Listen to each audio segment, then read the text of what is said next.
from the hot air balloon capital of the world, this is Balloon Fiesta Live, powered by ExxonMobil.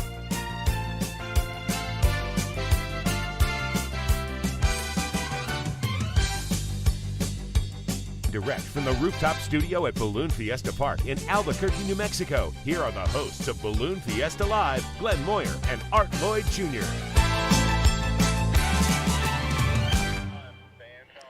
Ladies and gentlemen, boys and girls, all around the world, good morning and welcome. It is Saturday morning, day 8 at the 49th Albuquerque International Balloon Fiesta. Welcome to Balloon Fiesta Live, powered by ExxonMobil. I'm Glen Moyer. As always, I'm joined by my co-heart, Mr. Lloyd Jr. Good morning, Art. Good morning, Glenn. We're in for a fabulous, busy day here at Balloon Fiesta. And a big special announcement coming later today that we're all excited about.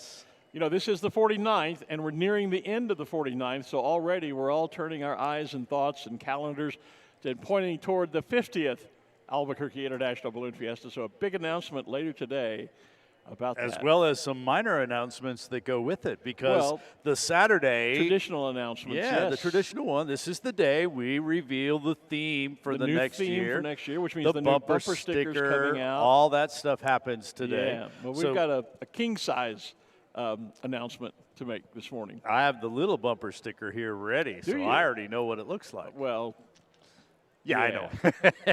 You're an insider, and I'm on the outside looking in. So we're going to have that. We are scheduled for our Dawn Patrol show this morning. Krispy Kremes. We're going to head over to Pilot's Briefing shortly here this morning. It's a mass Ascension day. Later on today, it's the awards brunch. We're going to find out who won the competition and how everybody did over that. We won't broadcast that live because the timing is so fluid on how that happens, but we will record it and bring that back to folks. And then post it later so that people can watch it on our Facebook or YouTube or balloonfiesta.com or on the Balloon Fiesta app. There you go. All those places where people can see us. And then tonight we've got our final Night Magic Balloon Glow tonight. And then, of course, we have a farewell Ascension tomorrow morning. So we're definitely on the back end of Balloon Fiesta for 2021. Yeah, the end is in sight. It's not here yet, but it is in sight. And it's it has amazing. Gone fast. Hasn't it? And I was just talking with some family that were here visiting this morning, and when we started 8 days ago, it had been 2 years since you and I had been together here on the rooftop studio, and yet it seemed like it had only been a few days, and the week always goes by quick. We start out and you think, we got 9 days. Oh my goodness. Yeah, how am I going to make it? Yeah, how am I going to survive? And then suddenly we're here, and it's like, oh wait, no, it can't end now. No. Wait, stop, hold, time out. It's it's just kind of crazy. It really is. A lot of work and effort by a lot of people, not only the staff, but all of our volunteers, and of course all of our vendors and all of the folks that work to put on this world premiere balloon event. Absolutely. And doing it in a year when we're still battling COVID and recovering from all of that, it's just been kind of spectacular. Yeah, we had some kinks at the very beginning, because we'd been off for 2 years. A little rusty. We had to break that rust off. But all in all, an incredible week, and Mother Nature has just put on a great weather year for us so far. Yeah, we've not canceled an event yet. No, we're batting 1,000 so far. We are. We'll see if we can hold that up through the rest of the weekend, but so far we're in good shape. So the Dawn Patrol show team, I did hear them just as our show played, call for fans on. Yeah. So we should start seeing some little bubbles.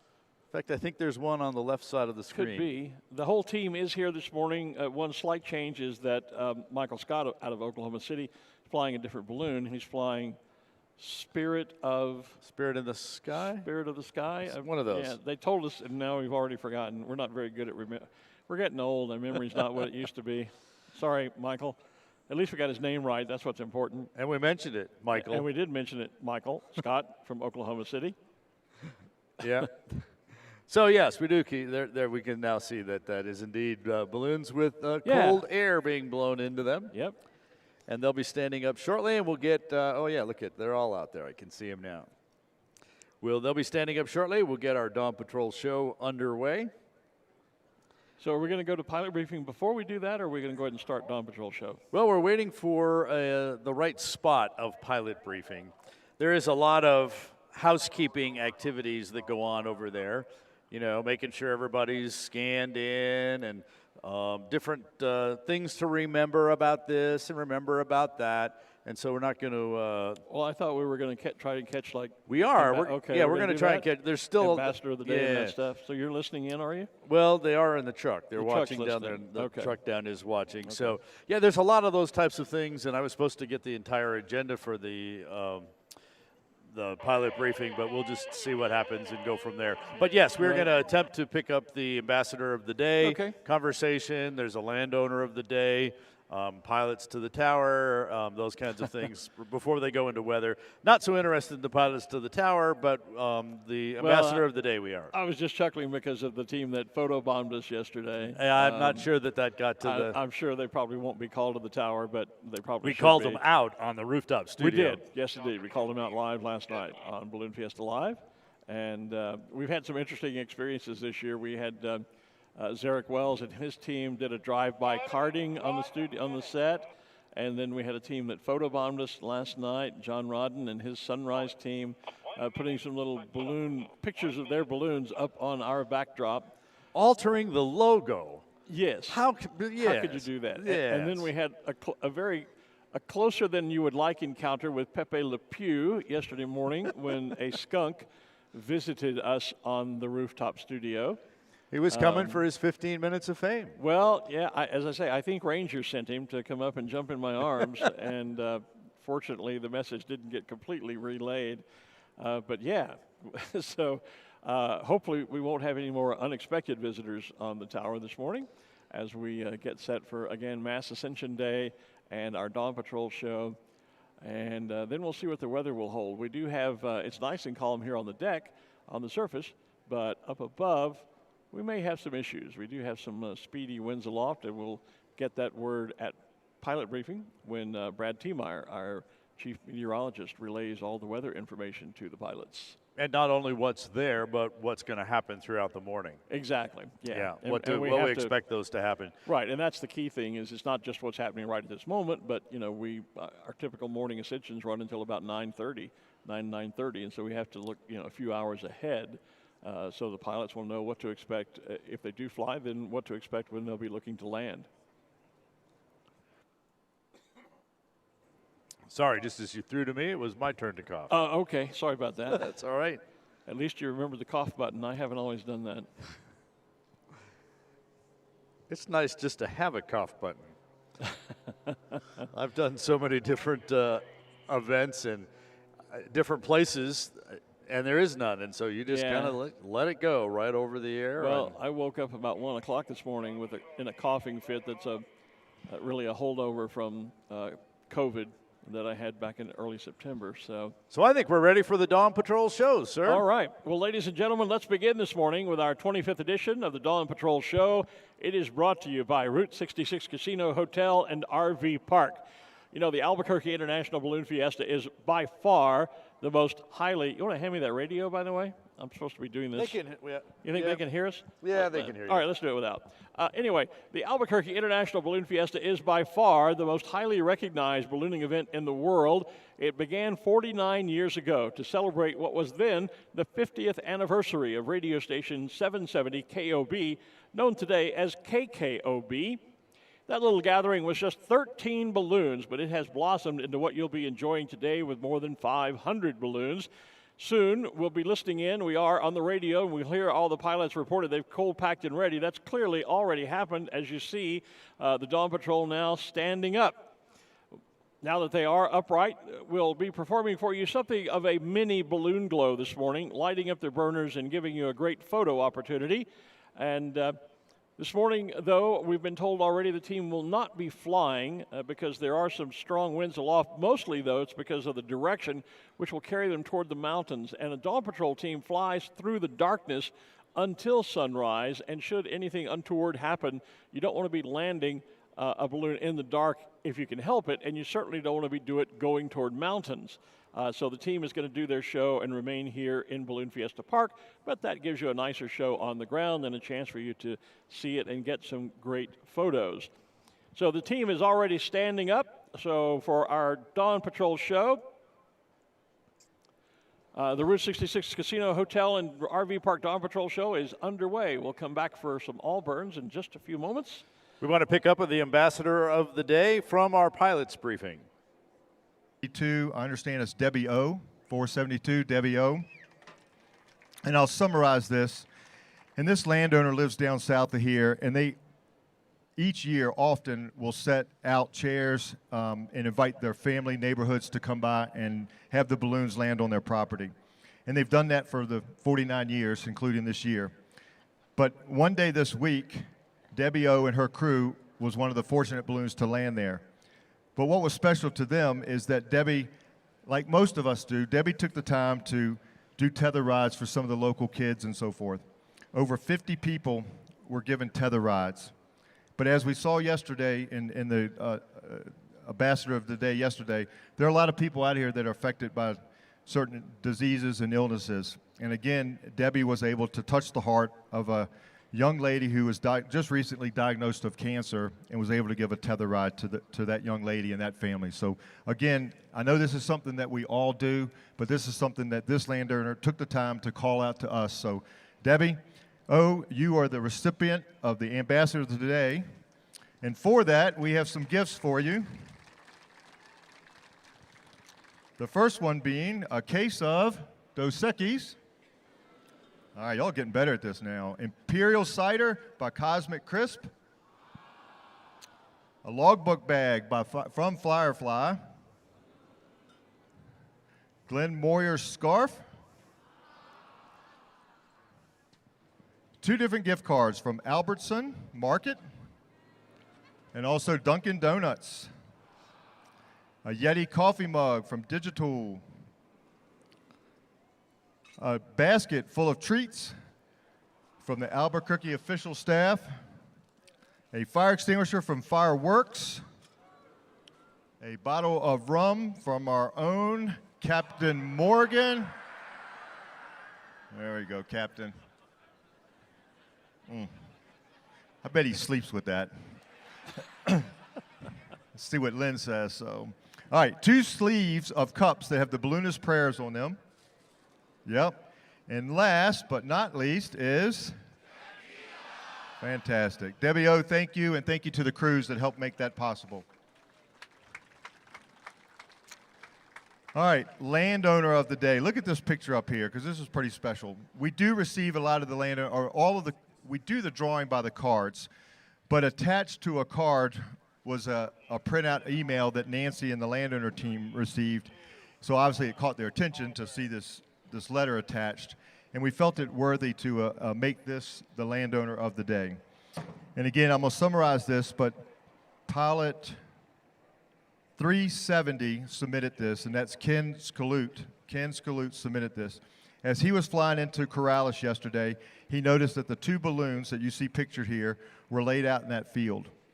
So he said, why not? They're there. I'll go there. So he landed there, and as he was packing up, he met the property managers there, and they were so thankful that they landed there because they specifically left that area vacated of trees so that it would be open to us balloonists. That's a tree farm there, folks. They could make a lot of money by planting trees, but they left that area open. Here's what I'd like you to do. If you get the chance, go up there and buy more trees, and we'll have more landing areas. All right, pilots to the tower, 139, Sam. No, excuse me, that's not Sam. Pilot 139 to see Sam. So while they're calling pilots to the tower here, we'll just mention all those gifts that are donated for our ambassador of the day. And tequila. Yeah, and one of your tartan scarves is one of the prize packages this year as well. Yeah, it was just a way that I wanted to give back to all the pilots for all the staff here at Fiesta. The event really for the 32 years that I've enjoyed being a part of the team. Not that I'm going anywhere, but it was just a way to, show a little appreciation, and had some great feedback from some of the pilots who've received them. So yeah, those are all gifts that are donated by individuals or sponsors or whatever to say thank you to our ambassador of the day is typically a pilot or their crew who go above and beyond to do something special, to be literally an ambassador for this event, for the sport of ballooning, the nominations are submitted every day, and then our staff pick one that they feel is particularly deserving, and they are honored and get, a nice little cachet of gifts. And I was happy to provide one of my tartan scarves for each day for each of the ambassadors. So let's continue to watch the Dawn Patrol show here on the field. They're doing a great show. But we're going to listen in on the weather briefing. Okay, we'll listen into that. And meanwhile, the Dawn Patrol show is continuing down along row P. This is the storm system that comes in on Tuesday. So we're going to have a front working its way through today, and then and that will introduce fall to the area. And then when that system comes through on Tuesday, say hello to winter. So temperatures by Monday morning up in Gallup, probably surface temperatures right around freezing or so in the morning, and then warming up throughout the day into the 50s or maybe even lower 60s, but then the bottom falls out on Tuesday. Okay, back to today though. Let's see here. So what we've had overnight is we've had a fair amount of cloud cover, and you can see that even up to the north, up in Colorado, there's been a fair amount of precipitation, and even in the higher elevations, seen quite a bit of snow. So here's the latest conditions. Like I said, generally running a south to north wind, not expecting any drainage here this morning. And so given that that's the case, it's going to be a different weather picture. So we did run a wind sonde this morning because there are some winds aloft that are a bit quicker. And when we did that, we found the inversion temperature right around 500 feet or so is 67 degrees. What that means to you guys is this, is that as the surface temperature warms into the upper 60s, so probably 68, 69, has to get above that inversion temperature, you're going to start to draw down those stronger winds from aloft. And so given that that's the case, I would highly encourage you that as the temperature warms into the upper 60s or to near 70 degrees, that you land by that point. Because you're probably going to see winds increasing and probably sustained around 10 miles an hour with gusts here and there to around 15.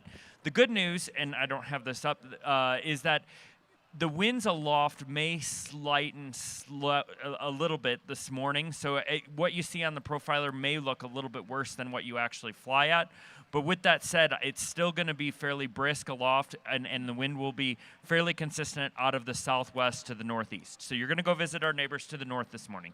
All right, so here's what the profiler looks like. As I said, in that near surface layer, winds are light below that inversion, but once you get above that inversion, which we measured right around 500 feet, you can see that the winds increase to 10 to 15 knots or so. So that's where you'll see your gust potential, and it'll gradually increase throughout the day today. In terms of the TAFs, what they have at Double Eagle is they were carrying through 1 o'clock today, a wind of 270 at 9 knots, visibility greater than 6 miles, broken ceiling at 20,000 feet. And let's see here, then at 1 o'clock, they introduced gusts into the forecast, gusting as high as 26 knots. And then over at Sunport, they have a wind of 120 at 6 knots, visibility greater than 6 miles, and a broken ceiling of 20,000 feet. And then at 18 knots, or at 18Z or noon today, they go to 240 wind at 9 knots, so winds out of the southwest, visibility greater than 6 miles, and a broken ceiling of 12,000 feet. And then they introduce the gusts later on this afternoon. I think that we could see some gusty conditions, especially off to our north, so where we're headed. So just keep that in mind. And like I said, if you can get down before about 9:30 or so, I think that would be advantageous for all. Okay, so in terms of Robert's Pie Ball this morning, here's what I've got for the latest conditions. And he ran this about an hour ago. It's thinking. Stand by.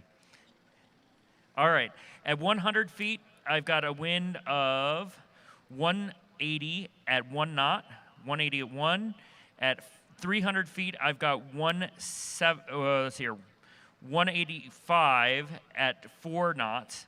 And then at 500 feet, which is where the inversion is, I've got 170 at 13 knots, 170 at 13. If you go to 700, I've got 180 at 13 knots. 1100 is 220 at 17 knots. 1500 is 240 at 25 knots. 220 at 25 knots. Let's go 2,000 feet is 225 at 24 knots. 225 at 24.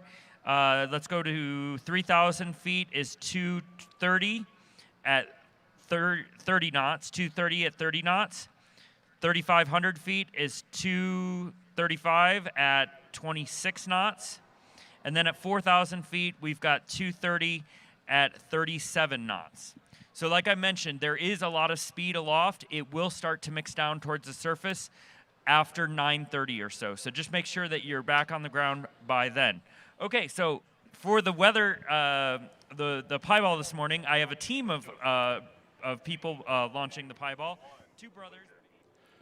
And so, ladies and gentlemen, we've been listening in to pilot briefing this morning with Brad Meyer giving our team, all of our pilots, the weather of the day. We, as you heard, calm conditions down here on the surface, but there is some speed to be concerned with up in the winds aloft. But it sounds like we're still go for flying this morning, and just Brad reminding the pilots that those winds are going to mix down, and so later in the morning you're gonna want to be landing a little earlier perhaps than what we sometimes do when pilots are able to extend their flights for quite some time because it is expected to get windy here on the surface. But I think he's telling them probably by about 9:30 when the inversion that's above us breaks, and so we should still have should be okay for should the be able morning. to do some flights here this morning. Yeah. Just not long and not high. Yeah, not long, not high, unless you really want to travel, because there will be some speed up there. So our I was going to say, we've been juggling a lot of things here this morning, Yes. trying to get all the weather information out to everybody so everyone knows what's going on.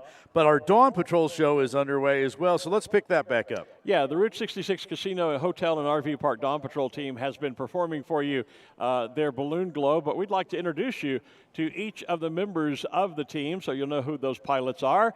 So let's welcome them now. Ladies and gentlemen, Dawn 2 is our Dawn Patrol team leader, and that is Scott Vesley out of Frisco, Texas, flying Lighthouse Business Information Solutions. Dawn 3 is Rick Jones out of Concord, New Hampshire, and he is flying a balloon called Polar Dawn. Dawn 4 is Andy Wayner out of El Paso, Texas. He flies a balloon called Hubba Bubba. Dawn 5 is Greg Lindsay from Stafford, Arizona, flying Floating Oasis. Dawn 6 is Tim Taylor from Holiday, Utah in D3.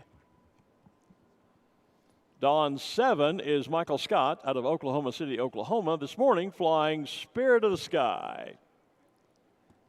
Dawn 8 is Brian Carlson from Topeka, Kansas in Dreams Fulfilled. Dawn 9 is Matt Grote out of Rio Rancho, New Mexico, flying Jester Unwinds. Dawn 10 is Dale Ruth from Albuquerque in Dawn's Delight. Dawn 11 is Chuck Schick from Bosque Farms, New Mexico, flying Brilliant Shadow. And rounding out the team is Dawn 12, Ron Thornton from Littleton, Massachusetts in Peanuts Forever. So Dawn Patrol, let's do a flicker burn now in 10, 9, 8, 7, 6, 5, 4, 3, 2, 1. Flicker burn, Dawn Patrol, flicker burn.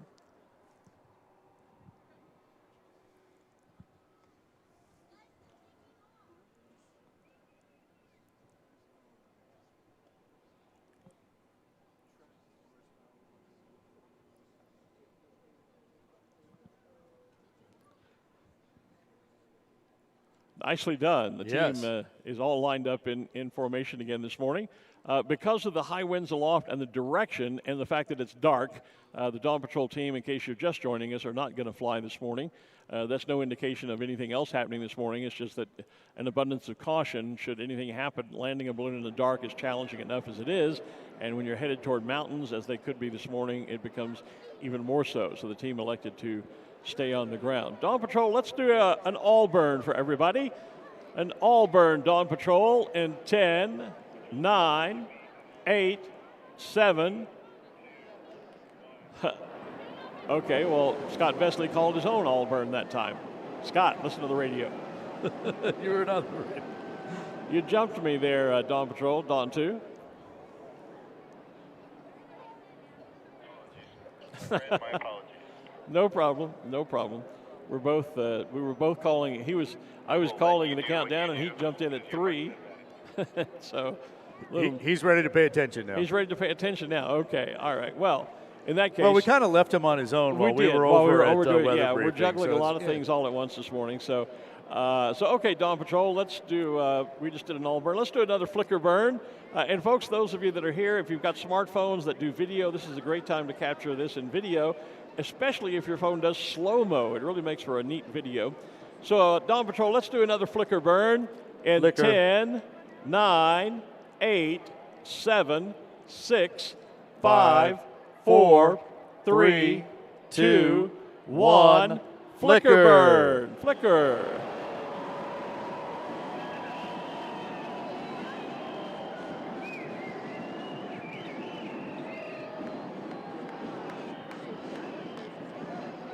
Looking great, guys. Nicely done, nicely done.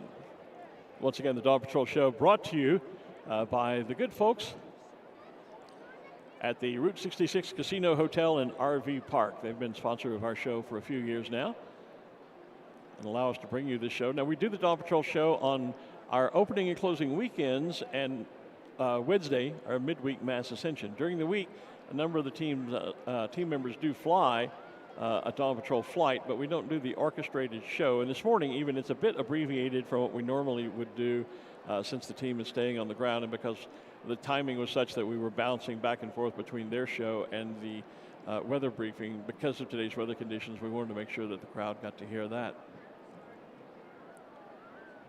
But still a beautiful show and a great way to get the day started. Following the Dawn Patrol show, then we'll have another baker's dozen or so of balloons. The Krispy Kreme balloon glow gets underway as we work our way towards 7 a.m. and the launch of the balloon of the day and the national anthem. And our balloon of the day today is ExxonMobil. ExxonMobil, who are sponsors. They are powering what you're watching now online and on the air, Balloon Fiesta Live, powered by ExxonMobil. So Dawn Patrol, how about an all burn? All burn. In 10, 9, 8, 7, 6, 5, 4, 3, 2, 1, all burn.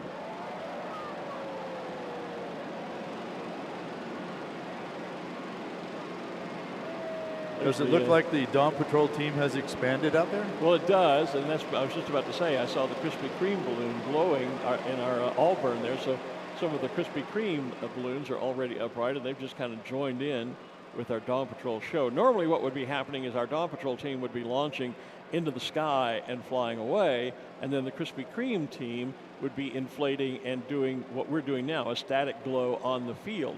So we're kind of the two shows, if you will, are sort of being blended together this morning as Dawn Patrol show has decided to stay on the ground and the Krispy Kreme team are kind of joining them. So normally it's two separate events, but today we're all just mixing them together. Yeah, it's just, you know, big happy family. Yeah, it's an ad-lib kind of morning. We're just sort of flying by the seat of our pants, if you don't mind. Don't we do that anyway? We do. All the time? But we don't tell people that. Oh, that's right. We try to pretend we don't. We try to pretend we're professionals and know what we're doing. Rather than just a couple of guys up here ad-libbing and having a good time. Where else can you get a gig like this? I don't know, but I'm glad I've got this one and had it for 32 years. Yep. Hoping I can do it another 32. Flicker? Sure, why not? Let's do a flicker burn, all burn. Flicker burn, all burn. Flicker burn. It's late in the week. Let's do a flicker burn, Dawn Patrol. So a flicker, or as we sometimes say in other parts of the country, a twinkle burn in 10, 9, 8, 7, 6, 5, 4, 3, 2, 1, flicker.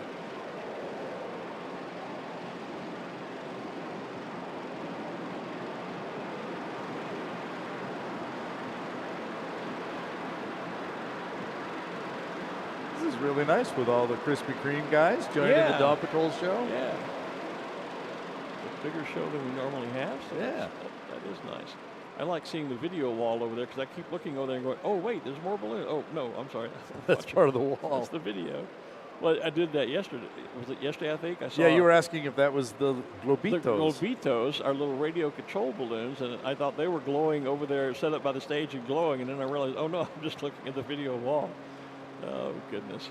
ExxonMobil is also powering those video walls.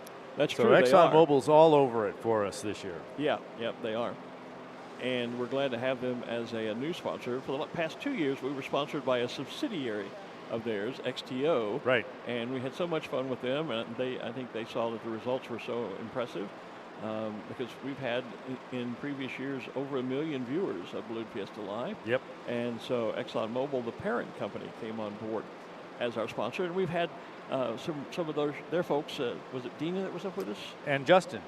Dina from XTO, Justin from ExxonMobil. Right. They were both up here earlier this week and for a brief interview, and they were saying they've just been having a spectacular week.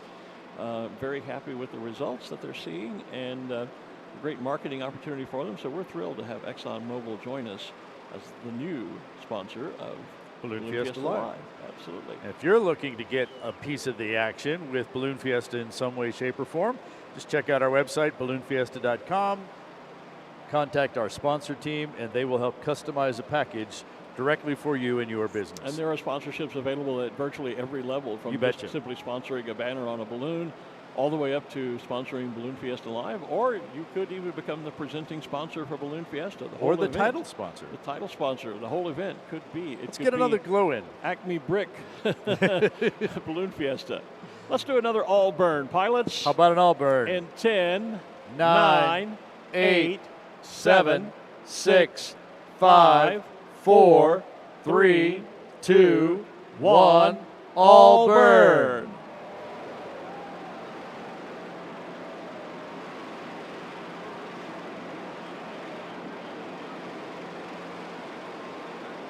Yeah, I've got at least 14 balloons that are out there. That's at least 2 extra from what we normally would have. Our team is 12.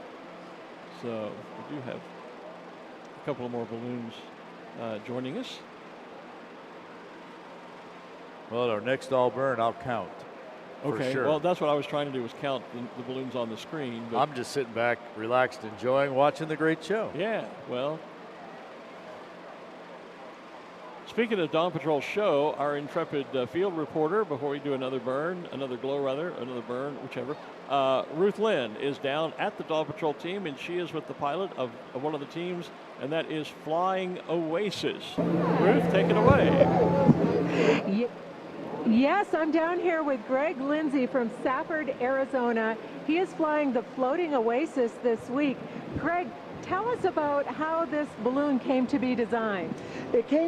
We built this to tell the story of our life. There's 7 elements on there. The sunrise is we're grateful at the end, or the sunset, we're grateful at the end of the day of the accomplishments we've had. There's a lake scene, that's our serenity. We have a sunrise, we're balloonists, we like to get up early. There's palm trees to show that we love vacation, travel, the ocean, and cruise boats. And like a palm tree in the desert that survives on very little water, my wife is a breast cancer, ovarian cancer survivor, and during chemo and radiation, her body's looking for any love, warmth, touch, just like the cactus. So the balloon tells a story. Oh my goodness, that's a lot to take in. Thank you so much for sharing that with us. Are you flying Dawn Patrol this week, or are you just here doing static displays? No, we are doing Dawn Patrol. This is the first time that we'll probably just do a show. Maybe things will change. We're hanging in there, but we are Dawn Patrol here. We go up before the sunrise. That's wonderful. Thank you so much, Greg. Guys, I think you're going to have a hard time topping that story. Bye, guys. I tell you what, that's a pretty cool story. We always love the backstories to all these balloons. And that one ranks right up there. And just for the record, it is Flying Oasis. Floating. Floating. I'm sorry. Oasis. Floating Oasis, not Oasis, which is it's a play on words, obviously. But yeah, thank you for that story. That is really incredible. Just amazing. And a lot of balloons out here have backstories. We try to share them whenever we can find out about them. Let's do another flicker burn, why don't we, while we still have some time left. Flicker burn, Dawn Patrol in 10, 9, 8, 7, 6, 5, 4, 3, 2, 1. flicker. Don't forget to count. 1, 2, 3, 4, 5, 6, 7, 8, 9, 10, 11, 12, 13, 14, 15, 16, 17, 18, 19. And 2 more coming. All right. So we're almost up to doubling our well, we have the 12 number. Dawn Patrol, and if we add the baker's dozen. Typically, the Krispy Kreme glow is a baker's dozen. Should be 13. So that would give us 25. And I counted 22 plus 2 more? Plus 2 more coming up, so 24. So we'll be there. Yeah, we'll get there. Yep. Absolutely. I was just, I'm going to look something back up in my emails here that we talked about earlier this week, if I can get back to it. And there's the 2 that are going to join the show here shortly. The 2 ExxonMobil balloons. The closest one, the yellow with the red and blue bands, that's John Bolger. And then just behind him, that's the balloon we've been watching all week, Tristan McLean, and the ExxonMobil balloon. He will have one of our balloon cams in there as well, so we'll be able to see the field from dawn's early light. As the national anthem is played, Tristan and John take the flags airborne, and it's Saturday. That means we're going to have the Chili Express flyover as well. That's right. As part of our early morning official opening ceremonies. This is kind of pre-official, I guess you could say. I was going to mention the warm-up. Yeah, it's a warm-up. Oh, good. One of the balloons that's joined us out there is the Rio Grande Down Syndrome Network balloon. It's a bright blue and white balloon. I saw them glowing. There they are, flickering for you right there on the video screen and on the field here. And that is a brand new hot air balloon that benefits a local nonprofit, the Rio Grande Down Syndrome Network. It's making its debut here at Balloon Fiesta. The balloon represents a passion project of pilot Tony Polito, and who is an Albuquerque construction firm, Cordova. I'm trying to read this. Cordova Contracting and Development LLC. Is dedicated to the Rio Grande Down Syndrome Network. So we're glad to have them here participating with us.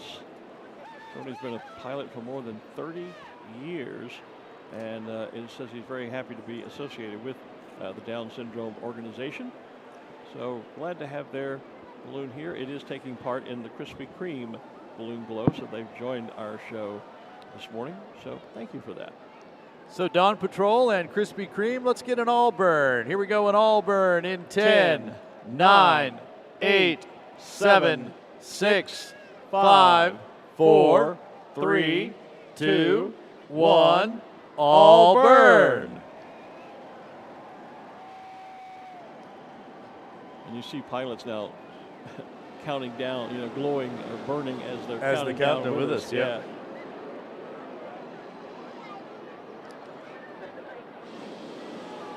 Just having a little extra fun this morning. Yeah. You can see the sky beginning to lighten. I could just begin to make out the outline of the Sandias there to the east, even with the stage lights. If we black out the stage lights, you can really see the silhouette of and you can see it on our video wall and online if you're watching. So the sky definitely begin to lighten as the sunrise is coming, as it does every day, thankfully. That is a shot from our balloon cam, so we can actually see Tristan has stood up the ExxonMobil balloon. There's the video wall in the background. Yep, and there's Tristan on camera. How does he fly with that big old hat? I don't know. And you can see the video wall in the background there, too.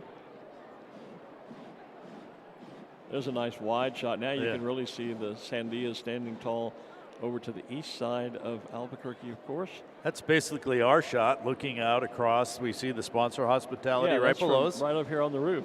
Then the field starts, because all the balloons that are standing up are basically at midfield. Right. Look at that. That's a gorgeous shot. Just beautiful. The promise of the coming day. Let's try a flicker burn. Dawn Patrol and Krispy Kreme and balloons of the day and anybody else who's standing up out there. And what did I say we were going to do? An all burn. No, you said a flicker burn. But we can do it all. Let's do an all burn right, first. Let's do an all burn. Sorry. All burn. Here we go. 10, 9, 8, 7, 6, 5, 4, 3, 2, 1. All burn. Almost said flicker again. That's quite a display this morning. It is. Yeah, with all with the two groups joining Two groups together. combined. Yeah.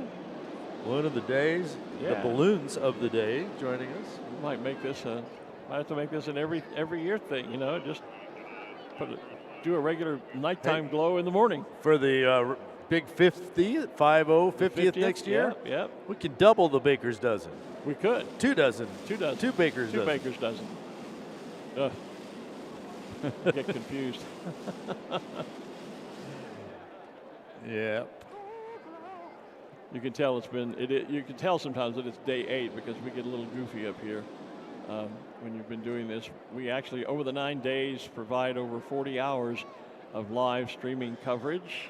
And we were talking last night, we're not aware of any other non-network, I guess, broadcast kind of thing that provides that level of programming. There's the Krispy Kreme balloon. We enjoyed Krispy Kreme donuts here on the tower. And there's our Dawn Patrol leader, Scott Vesley, in the Lighthouse balloon. I think he gets the award for the longest balloon name. Probably. Lighthouse Information Business Systems, LLC. Yeah. Is it Business Systems or Business Solutions? One of those. I forgot. I've already Whatever closed. word is longer. Yeah. Whichever has more letters in it. There's a nice crowd building out there this morning, and that's always good to see. Saturday morning is always usually a big day for us, especially the final Saturday. I'm okay. As it's, as we're nearing the weekend. Oh, we have special guests. Glenn is getting really excited because we're going to have a special guest here on the set. I'll just not use my talk back and tell the world that we've got something cool coming up. Yeah. Let me hang on. I got to get back around to the right spot here. In the meantime, we're going to do a flicker burn. A flicker burn, please, in 10, 9, 8, 7, 6, 5, 4, 3, 2, 1, flicker.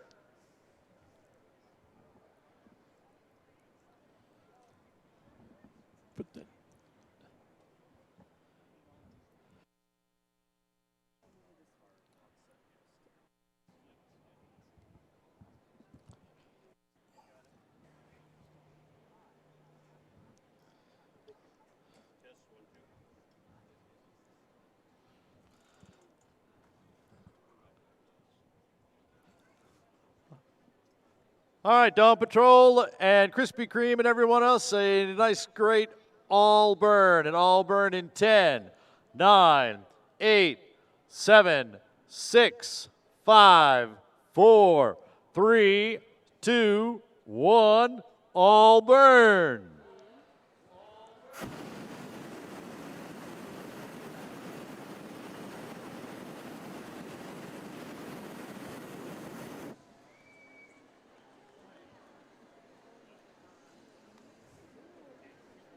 What a great extra show we're getting here this morning with our Dawn Patrol show team, as well as our Krispy Kreme glow. We've got our balloon of the day up there as well. And we are about 15 minutes away from our national anthem and our balloon of the day and our chili flyover.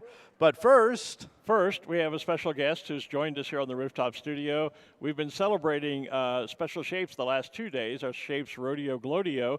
One of those shapes is Monty the Black Sheep. And looky, they brought us 2 little Monty Black Sheep plush little black sheeps. These are mine. You can't have one. No, actually, they brought one for each of us. And our guest is Mr. Greg Ashton. There you go. There's your Monty. Greg Ashton, who is Monty's dad, I guess you could say. Yeah, we could have a sheep on our shoulder. Yeah. He's joined us on the tower. So good morning. Good morning. Good to see you here. You and I were talking offline for several days leading up to Fiesta. Knew you were coming. Knew you were bringing these. Thank you for that. That's a beautiful gift. You're welcome. So you've been flying shapes. You've been flying Monty the last couple of days. We've seen you in the sky. So what's the experience been like so far this year? Unreal. It's best year ever. Yeah. The people of Albuquerque are amazing. We landed behind a business yesterday morning, and we had 15 families whipping in their cars, jumping out, running to help. Oh, really? Yeah, and nobody's grumpy around here. I love it. I love it. Well, Art and I get grumpy sometimes, but I think everybody else pretty well stays on an even keel.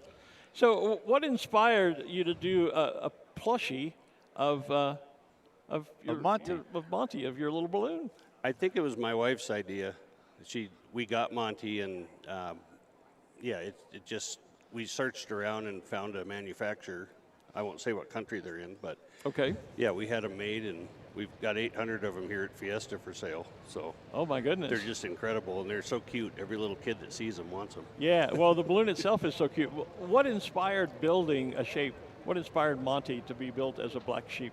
Well, I bought Monty from George Airy from Brazil. Ah, okay, right. 3 years ago, I saw him inflating, and I walked over and I told him I love this balloon. He said, "Black sheep's for sale." As in every balloon that comes here from Brazil. Right. And so we turned the wheels and made it work. And we had the Liberty Bell before, Miss Bell, and she's retired now. So what attracted you to Monty then? His face. When you first saw him? I had Victor Banta, the event photographer, up with me doing video, and we were launching in the Bell. I looked across the top of all the ride balloons, and I saw Monty pop up with that smile, and I couldn't stop laughing. Marcos in Brazil makes amazing shapes and amazing expressions. Yeah. Is it difficult to fly a shape like Monty? Not this one. Yeah. The Bell was a challenge, but because it was 100 feet across the bottom. But Monty's a breeze. You can't even see his snout when you're flying. You have to lean way out and look up the outside. Yeah. So it reacts a lot like a standard balloon would. Yeah. Yeah, it's like a 105. Yeah. What are the reactions, though? You mentioned when you landed yesterday behind the business. What kind of reactions do you see from people when you land Monty? Just smiles and just uncontrolled happiness. Yeah, we had a little Indian lady in the place we landed the other day. She came out crying, and my wife gave her a stuffy, and she had tears running down her face. Now, the little tag, is that a throwback tribute to the Bell? We'd like it to be. Monty came with a gold bell. Oh, we did? Yeah. Oh, okay. And we were going to put We the People on it, but we haven't got it done yet. Gotten that done. Yeah, you could just see the little bell. Yeah. On there. So I thought maybe it's a throwback to your previous bell, but I guess it would be like a cowbell so that you keep track of the sheep when they're out. And I'm guessing you around. get the kind of reaction you got here in Albuquerque everywhere you go. I know the folks on the feed have been asking all week, where's Monty, where's Monty? We've been telling him he's coming on Thursday. Yeah. So they've been looking for you, and they were excited to see you as well. Well, we flew right over the first morning. You guys were busy, but yeah, I had Victor with me, and he was whistling at you, trying to get your attention. Well, sometimes we hear those things, sometimes we don't. Before you leave, though, I got to get 3 more of these. I have 2 nieces and a little nephew at home, or grand-nephew, nieces, whatever they were called. And this one's going home with me, but I'd love to get 3 more and take them home to my family. I think your front desk down below wants some too. So. Oh, good. Well, you may sell out while you're here. Who knows? You guys are doing an awesome job, and I drive trucks for a living, and I always have my pad up watching every broadcast before we actually come down here. And outstanding. It's always sad when you sign off for the day. So. Well, thank you. Thanks for coming Thanks, up this Greg. morning. Thanks for bringing us Monty and telling us the story. Yeah, have a good flight if you go airborne Have a great today. morning. All right. Thank you. Bye-bye. Bye-bye. Greg Ashton, folks, with Monty, the black sheep. And, thanks very much for that. Those are going to be famous. Those will be great Christmas gifts. There's Victor sneaking around the other side of the set here. Oh, yeah? Yeah. Victor takes great, fabulous pictures for us here at Balloon Fiesta. He does, yeah. In fact, we used one of his pictures from a few years ago and put it on a blanket. We also put the picture on a puzzle that you can get from Balloon Fiesta, and a lot of his pictures are in the calendar as well. So you can see Victor's work by checking out the 2022 calendar, as well as merchandise, blankets, and puzzles available at our merchandise tent or online once Balloon Fiesta is over again. Can we say let our Dawn Patrol team off the hook here? And I think we could probably let them go home for the morning. Well, they're hoping that they're going to be able to fly as well. Oh, okay. So we'll wrap up our Dawn Patrol team show this morning by just reminding everybody that the Dawn Patrol team is brought to you by Route 66 Casino Hotel and RV Park. Proud to present the Dawn Patrol team. So thank you, Dawn Patrol. Thank you, Krispy Kreme, for joining us this morning. If you want to throw us a final all burn, please. Here we go. 10, 9, 8, 7, 6, 5, 4, 3, 2, 1. All burn.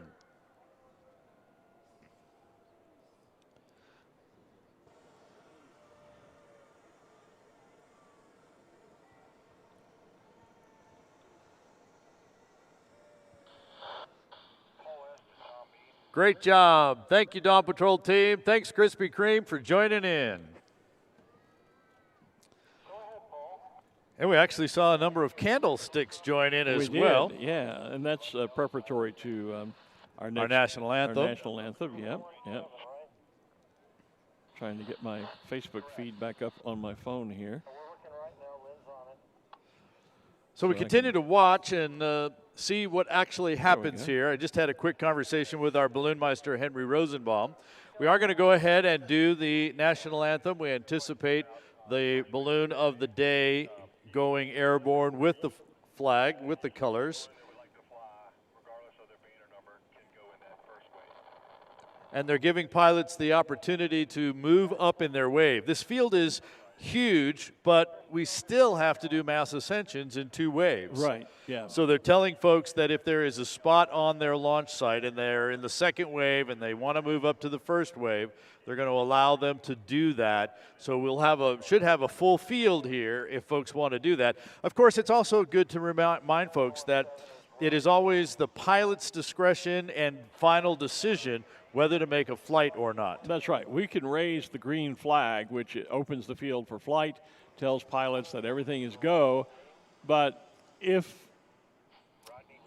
for any reason a pilot is ever uncomfortable, just doesn't feel like it's the right morning to fly, they can always stay on the ground, and we do not second guess them. The pilot in command of every balloon has the final say as to whether or not they will go airborne and fly, or what type of operation they want to do. If you're uncomfortable for any reason, maybe your tummy's upset, maybe some of your crew didn't show, the fan didn't start right away, it doesn't matter what it is. Didn't get a good night's sleep. Didn't get a good night's sleep. Anything, the pilot in command has the final decision. We advise them on the current conditions.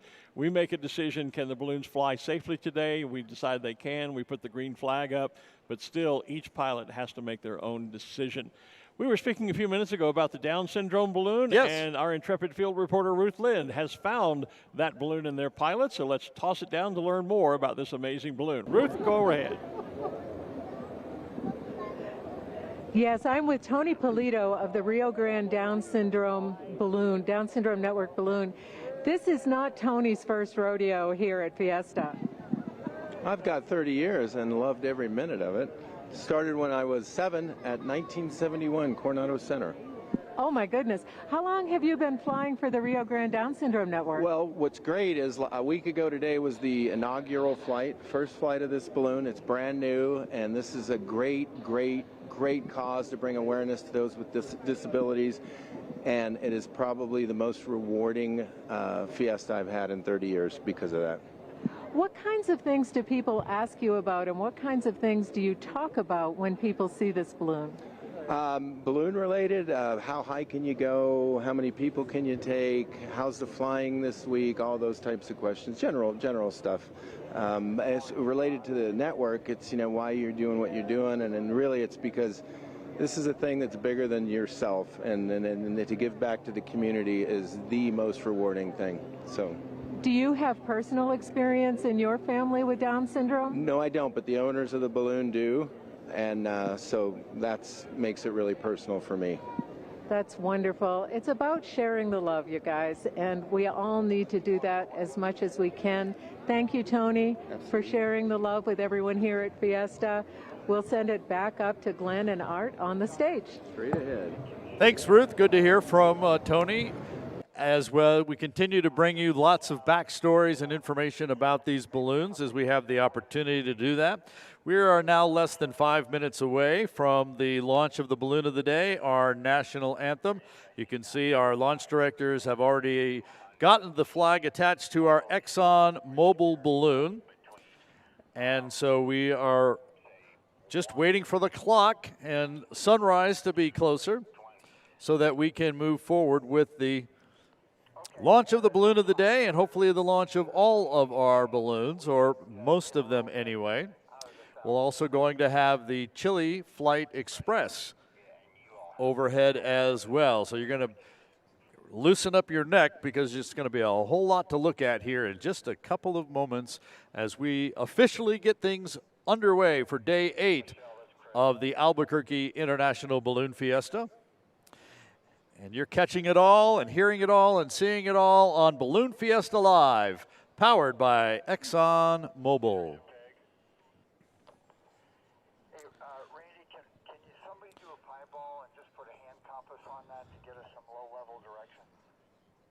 You may hear some of the radio traffic in the background of my microphone. They are continuing to keep an eye on the wind speeds at different levels.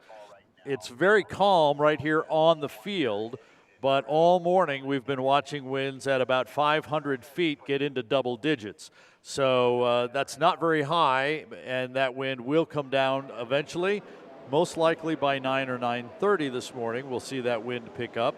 But we are concerned about not only the direction, but the speeds of the winds at altitude. We don't want to put our balloons up in something that is going to be dangerous to any of them. So we continue to watch those as we move closer towards sunrise and the start of our activities this morning, even though we've had a great show already by the Dawn Patrol, our Dawn Patrol team, and their static display, as well as our Krispy Kreme glow who has joined us.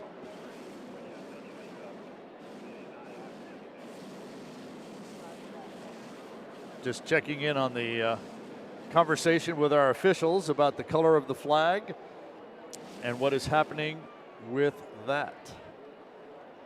Don't forget, tonight we have a full-blown balloon glow. We call it Night Magic on this final Saturday evening.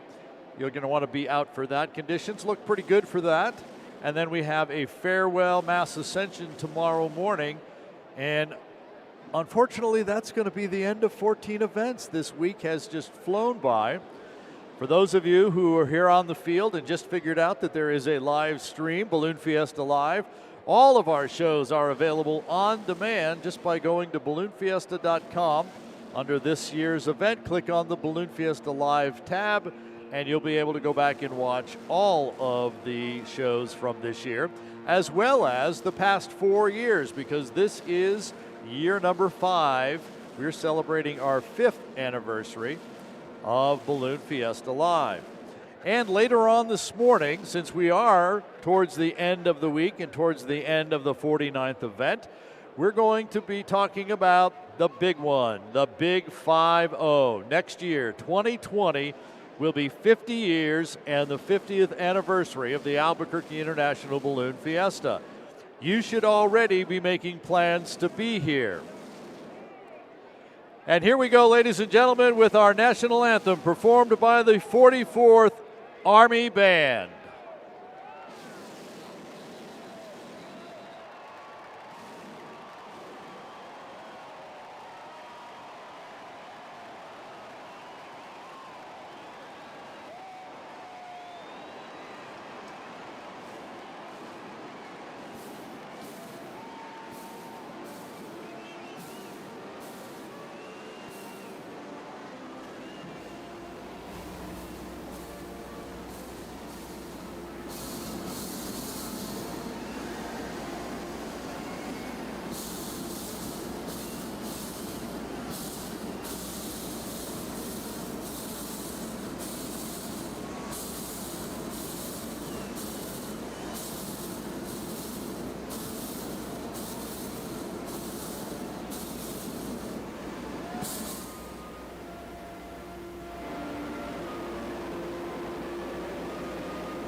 And here comes the Chili Flight Express.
Wow.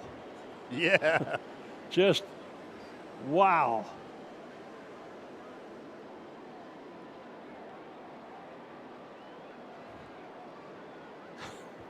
Yeah. Wow. That's what we're speechless. I'm telling you. Talk about take your breath away. Yeah. Jeez. Whoa. That was unexpected. We didn't even know that was coming. No, and we still feel the heat from all those burners up here on the stage. Yeah. We certainly warmed things up a bit, but wow. Great job, everyone. Thank you very much. Welcome to day number 8 at the Albuquerque International Balloon Fiesta. Can we do that again? We got to replay that with the shot on the field with our balloon camp spot from Tristan and the Exxon Mobil balloon. We had great shots of it happening on the field, the chili flyover. Yeah. I mean, just wow. Wow. I don't know what to say. That was just awesome. I got a quick pano shot of it with my iPhone and then several other photographs as the chili team came over, but none of it's going to capture like it was live. The magic of that moment. Wow. No. Wow. Just fabulous. What a way to start the day. Aren't you glad you got up early this morning? I mean, really? I am. I'm glad I was here for that. Me too. I wouldn't have really missed that for the world. That was it. That was incredible. I'm still feeling that. Feels it's still rolling up here. But you know, on a chilly morning up here, it feels fine. But wow, just I don't know what else to say. That was just amazing. So we do have one of our Exxon Mobil balloons in the air. You got to see part of that opening extravaganza from the air as well as from the ground. There's Tristan and the Exxon Mobil balloon. There, if you look to the sky. So I do see that the yellow flag is still up at the Main Street stage, which means that the field is open for static display at this point. Okay. Meaning you can stand your balloon up. But they do have not given have any permission to fly yet. Right. So just before all of the burners and the national anthem and all of that extravaganza, they were checking for another quick pieball to see what the winds were doing at altitude. Of course, now that we have Tristan up there, we can kind of see what happens as well, and we'll keep an eye on what's happening there. He's a few hundred feet, and he's still moving very slowly, albeit it is to the northeast, where there is not a lot of landing space. Yeah, and that's not a good direction for us. Because it's up into the foothills and there's not a lot of landing area. You know, probably the prime direction for us here is when we go out to the northwest. Right. When the balloons go out toward Rio Rancho and Corrales. There's a lot of open land and space out there for landing a balloon. You know, for Tristan to find a landing site shouldn't be that difficult. No. But for, to put 500 balloons up in that area, could become an issue because landing sites are somewhat few and far between.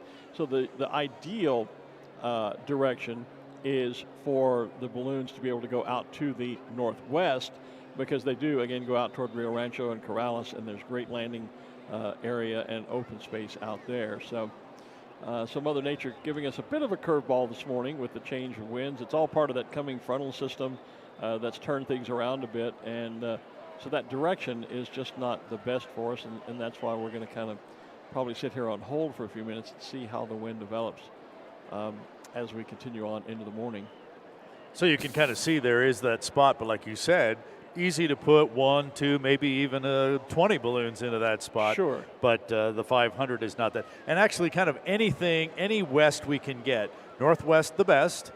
You know, southwest and straight west. Anything west, we got over the river. We get to the west side of Albuquerque, much more landing sites. And it's even the east that is the issue. East is the issue. And even north would not be bad this morning because there is enough speed. If we go north, we have to generally fly over the Indian Pueblo and out toward Bernalillo, which is about 10, 12 miles away.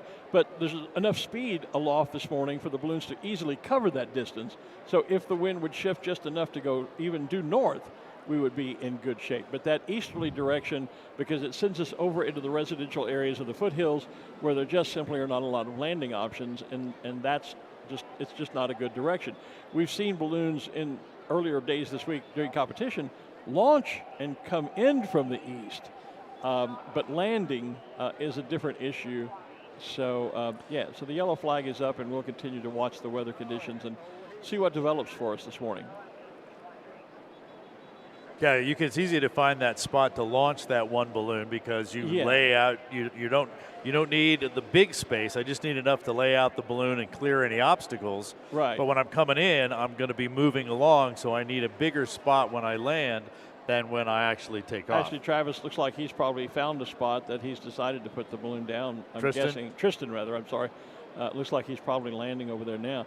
And you're talking about finding launch sites. Even several balloons can share one launch site. Right. One balloon can lay out, inflate, stand up, launch. Another balloon can follow it, and another, and another, and another if you have to. But you can't all land in space that's just big enough for one balloon. So, so generally, east, northeast is just not a good direction because of the built-up area for us. So there is Tristan pulling on the vent line. Yeah.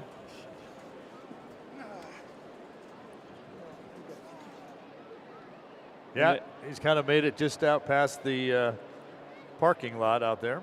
Might actually be in the north end of it. Might actually be in the north end of the parking area there. One of the many parking areas. Well, yes. Yeah. Because there are lots. Hey, there we are. Just to the right of the flame, over the top of the balloon. We're waving. You can kind of see. Oh, yeah, look, you can see our arms. There you go. Us waving. Yep. To the left of the Coca-Cola tent. That is the rooftop studio where Balloon Fiesta Live originates from in our 5th year. And this year, powered by ExxonMobil. I still haven't seen that birthday cake. I keep fingers crossed. The awards is more like midday. Yeah, but I know. I'm going to bail on you on the awards. I've had a tough time. I had COVID back in early September, and fortunately I was vaccinated, and so it wasn't that bad. But COVID sometimes gives you lingering effects, and I've had a difficult time this year adapting to the altitude and the oxygen levels. Normally, after a couple of days, because I come from Louisiana in the lowlands, they come up here to 5,000 feet. The first couple of days is always a challenge with the altitude, but generally, oh my goodness. There's the chili flight overhead. Well, and people dropping in? No, those are flying away. I'm not sure where those came from. What are those? They're little Mylar balloons. But if you look overhead now, our chili flight is back. They're going to do their artwork again this morning? They're going to do a little artwork in the sky. Doing some skywriting this morning, so watch this. But I was just saying, I've had some lingering effects from COVID, one of which has been difficulty adapting to the altitude here. And some lingering fatigue, and so I'm going to bail on you and let you do the award ceremony. I'm going to get a little rest and be back this evening. Sounds like a plan.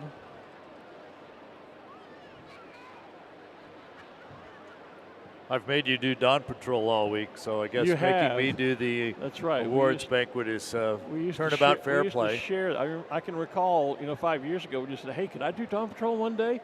And so now when I turn to you and say, are you going to do Dawn Patrol? And you go, no.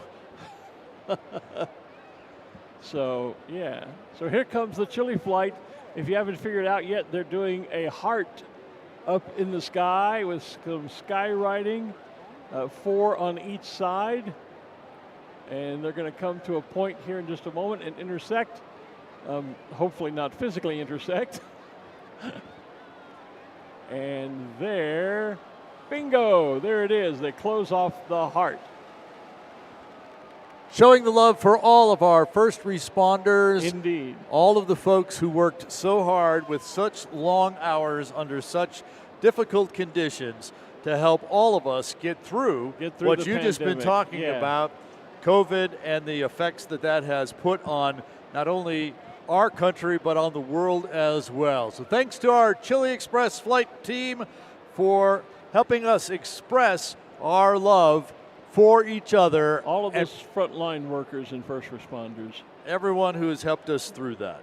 And we are, of course, still COVID aware here at Balloon Fiesta. As you probably have realized by now, as per the state mandate, we are requiring masks when you're indoors. That includes any of the tents, the eating areas when you go in to get food, that sort of thing. Outdoors and out on the balloon launch field, if you're in a crowd, if you're shoulder to shoulder with 10,000 of your favorite friends and neighbors, we encourage you to mask up, but it is a personal decision.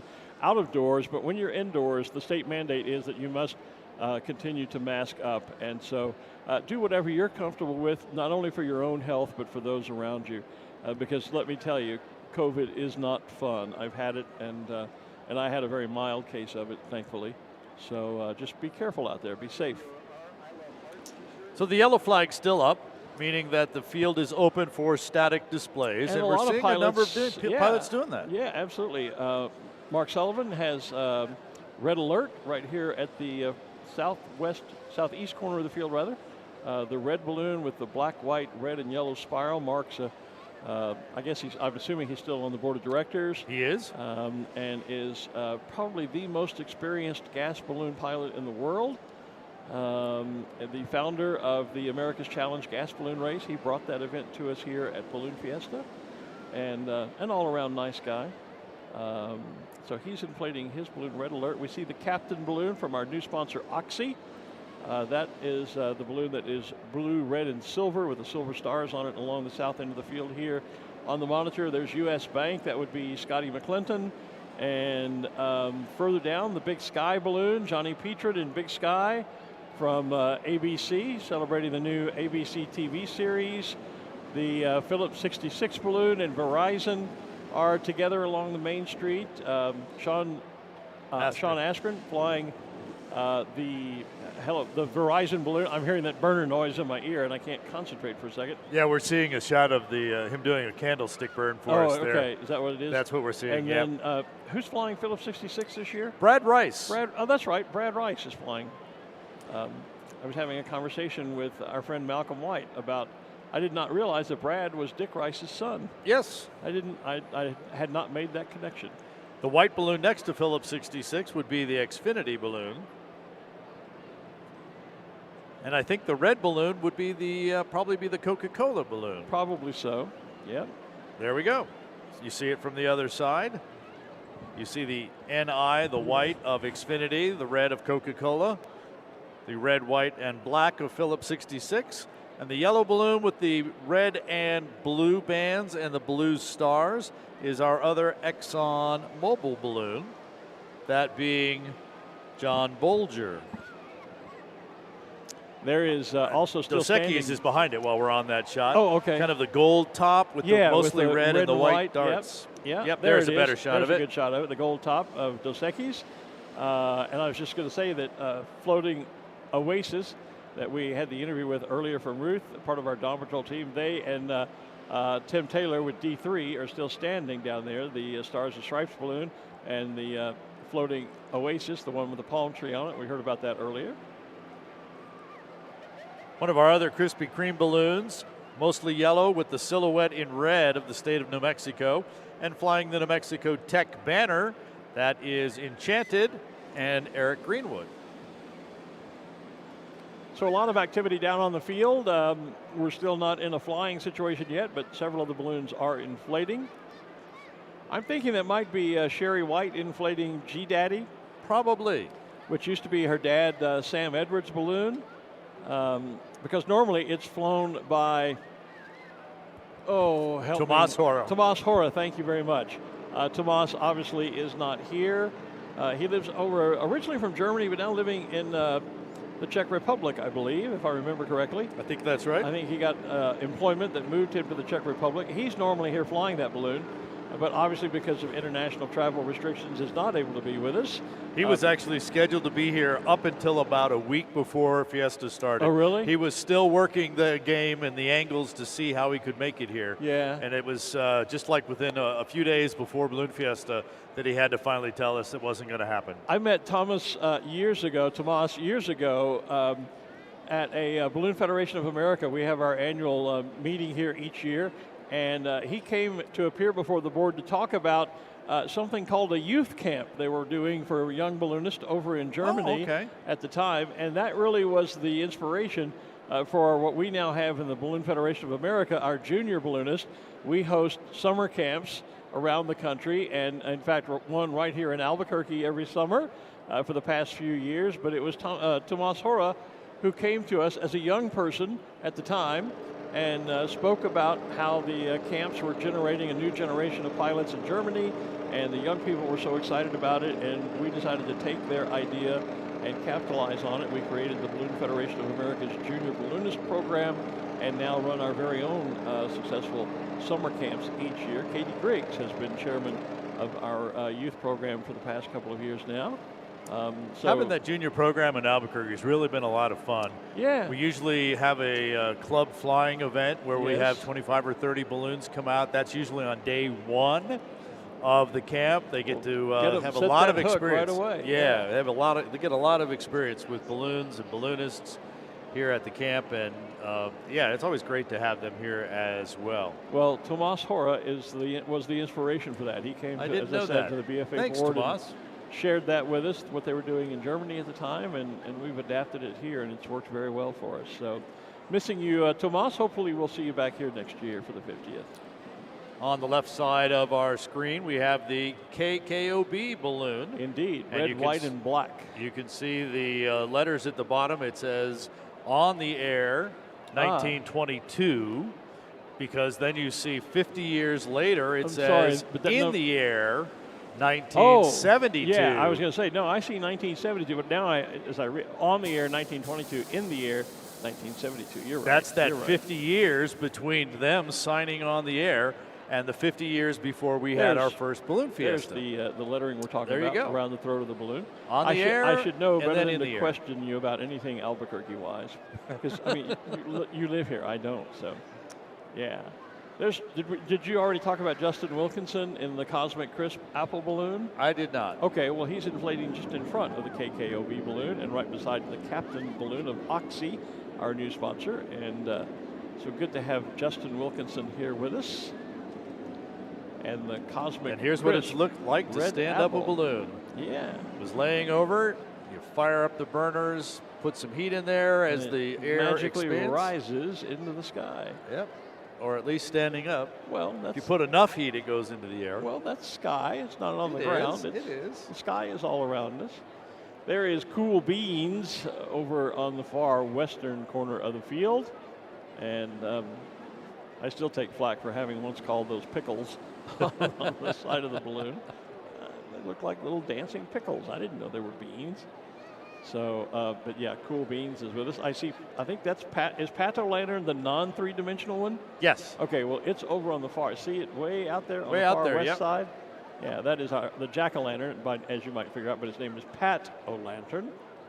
I actually see one of our tie-dye balloons over there as well. Okay. Okay. All right. So Ruth has a special event happening down somewhere on the field. We're not quite sure where she is, but Ruth, we're coming down to you. Take it away. Go.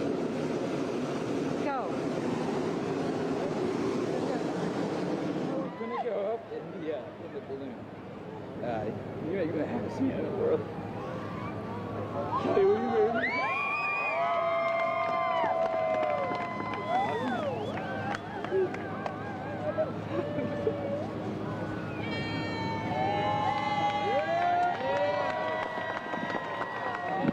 Right, congratulations. Okay, he's crying, so we're going to throw it back upstairs to you.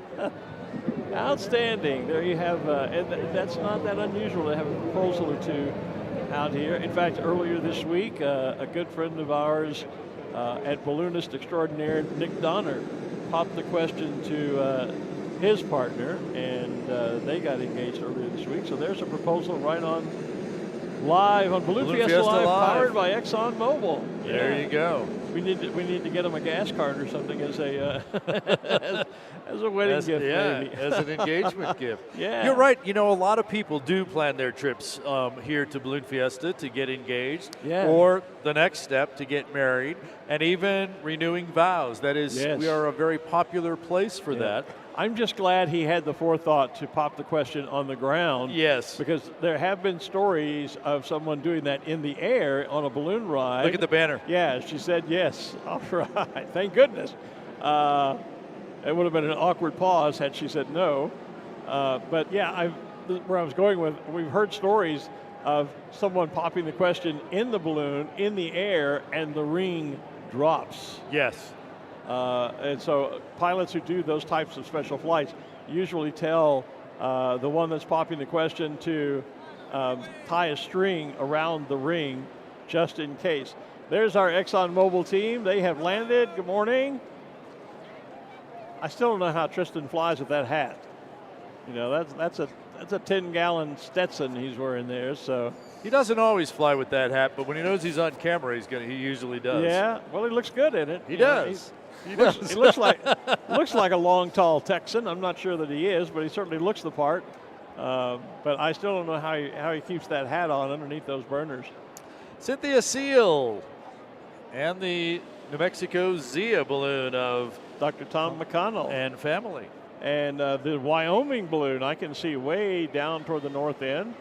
The yellow balloon with the Bronc and Buck cowboy, and of course the word Wyoming on the side, so that it's easy to identify when you can see that. I couldn't see it earlier in the competition.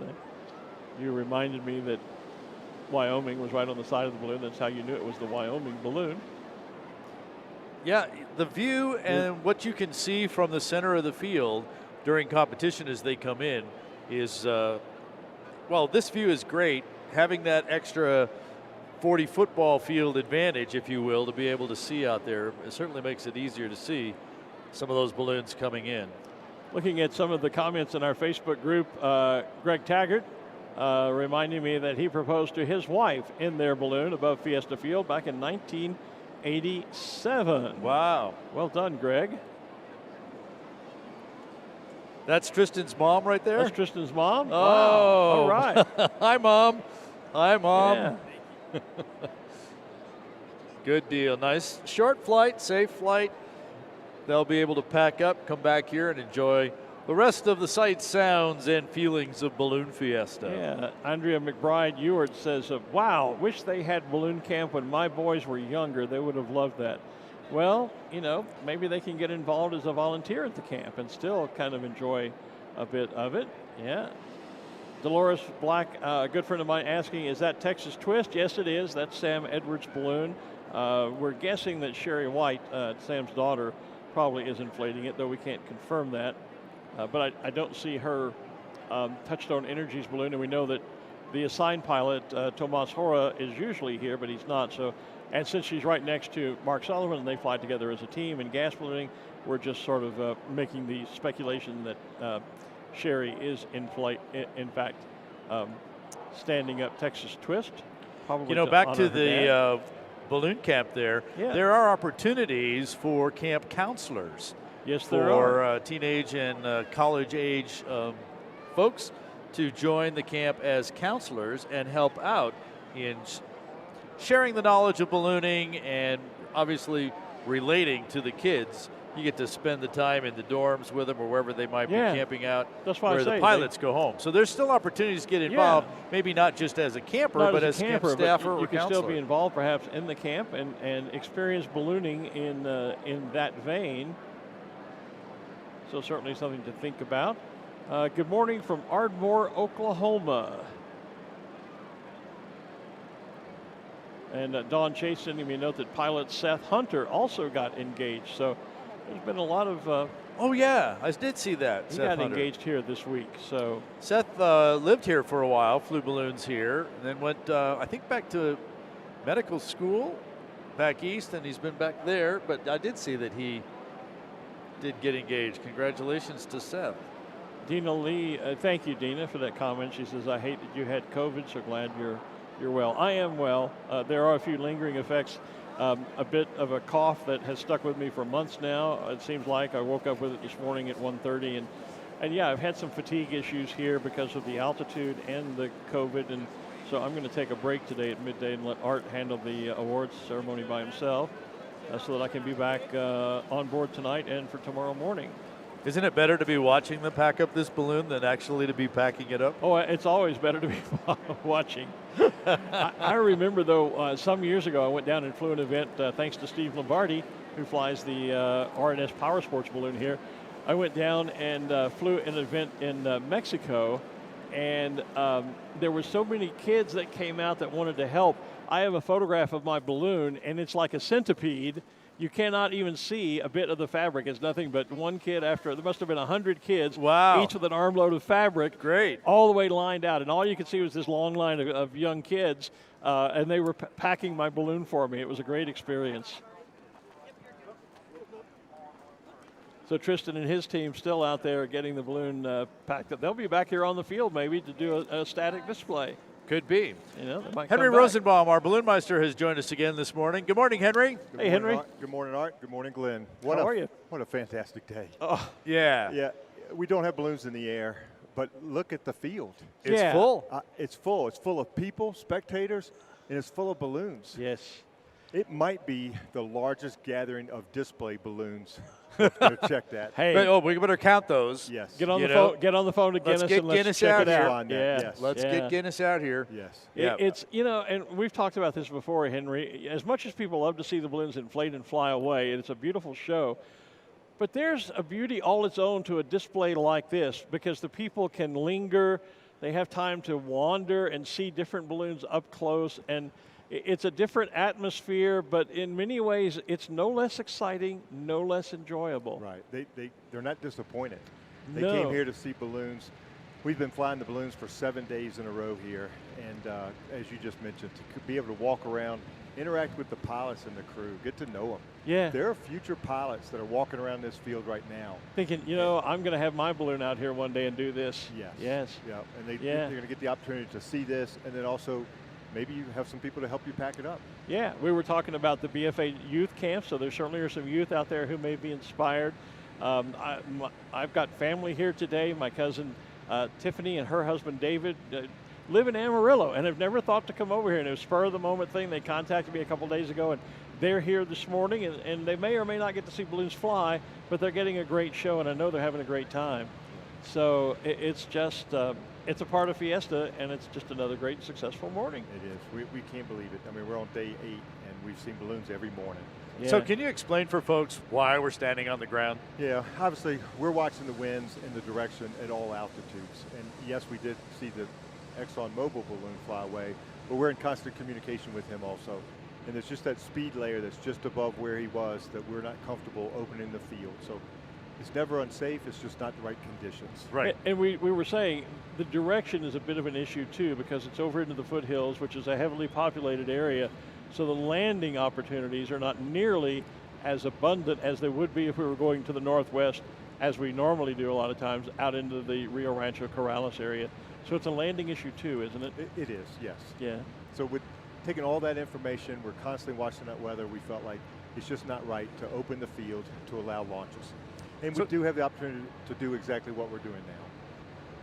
Yeah, great day, great pictures. Go out and collect the trading cards, get autographs, all that great stuff. Because as we've said, when we launch balloons, they're up and away, and oh, gee, they're gone already. And a shout out to the pilots because they know going in, they know that the odds of flying are probably a little slim this morning, and yet they still care enough about the spectators who are here to go to the work, to take the balloons out, inflate them, and stand them up and show them off and put on a show for the people. So they're doing a lot of work this morning. They could just say, if I'm not going to fly, I'm just not going to, I'm not going to get the balloon out. Right. They did not turn into a spectator.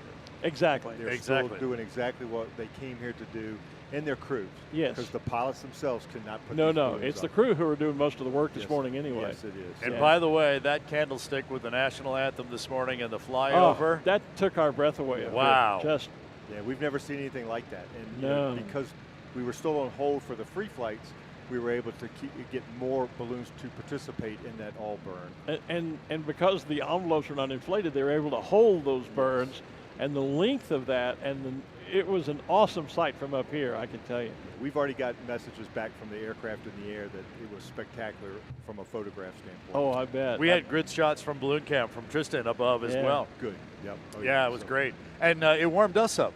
Yes. The heat from those burners holding it for as long as they did, boy, just coming back here. Well, we all know hot air rises, and that heat rose and right up over here. Right up here onto the rooftop, but not an unwelcome heat. We'll be doing this for an hour or so, maybe longer, if the winds will allow on the surface, which we expect. And then we have a special presentation that's going to be displayed at 8:30. Right. I'm sure y'all are aware. And we are. We'll direct people over there. So we alluded to that early on. Yes. Yep. Not revealing till 8:30. Not 8:30. I don't even know. You just know to be there. I just know to be there at 8:30. Yeah. Well, we got tipped to the backstory last night by Sam, thank goodness, so that rather than sitting up here going, oh, wow, look at that. What is that? Well, how did that come? We kind of know the backstory, but we're sworn to secrecy. Sam, I'm not telling anyone. That's right. Don't take any pictures. but it is special. So Dr. Baird over there is ready to deliver a brand new baby balloon. It's not a baby balloon. Not a baby balloon, but the birth of a brand new balloon. Newborn balloon. That's going to be very special to us and everyone here today. Yeah. Been in production all week. That's it was built here. That's the amazing thing. Yes, that's the amazing. And the spectators and the balloonists could go and see and watch and actually talk to the folks that are sewing and putting that balloon together. That's right. That was really cool. Never been done before. So we do have a challenge we need to throw out. What's that? Okay. We did a round shape this year. Next year, we should build a special shape during Fiesta. Oh, that's our challenge. So manufacturers, there's your challenge. Yes. Get your bids in, get some designs put together, and come on out next year during the 50th and build a special shape here. That would be fun. That would be fun. So, you know, at night we've been doing these cell phone glows, and we've asked our online audience to help us come up with a name for it. Maybe we can solicit our audience for some suggestions for a special shape to build here. What shape to build here next year. That would be fantastic. Yeah. So just another way to get the folks involved. Yeah. You know? And we did listen in on the ambassador of the day and the landowner of the day stories this morning, so that was great. That was how all of this ties back together, and it really is a lot more than put a balloon up, put it in the sky. Right. Yep. Yeah. It's the community involvement and the interaction that the balloonists give back or interaction they have with the community. Well, and I talked with Sam last night about an idea that I've got that throws back many years ago to one of the special shapes that was here, that we may do a special challenge for charity here next year. So, already the gears are turning and have been for months for a lot of people as we look forward to the 50th, but we're not done with the 49th just yet. We still got 2 more sessions. Yeah. That's right. Hey, Night Magic tonight and the Farewell Mass Ascension. Exactly. Let's try to get the balloonist to do an all burn. The first the first daytime all burn. Daytime mass all burn. I'll let y'all conduct that. Okay. All right. And I'll go back and tell them on the Balloon Meister's frequency. All right. We'll give you a few minutes. When you get back over there and you're ready, give us a heads up, and we'll try and do that. We'll try to do an daytime all burn. All right. That'll be fantastic. I'm going to head back over with the team. Thanks, Henry. I appreciate y'all letting me come over. Thanks, Henry. You're welcome anytime. You betcha. That. Good to see you.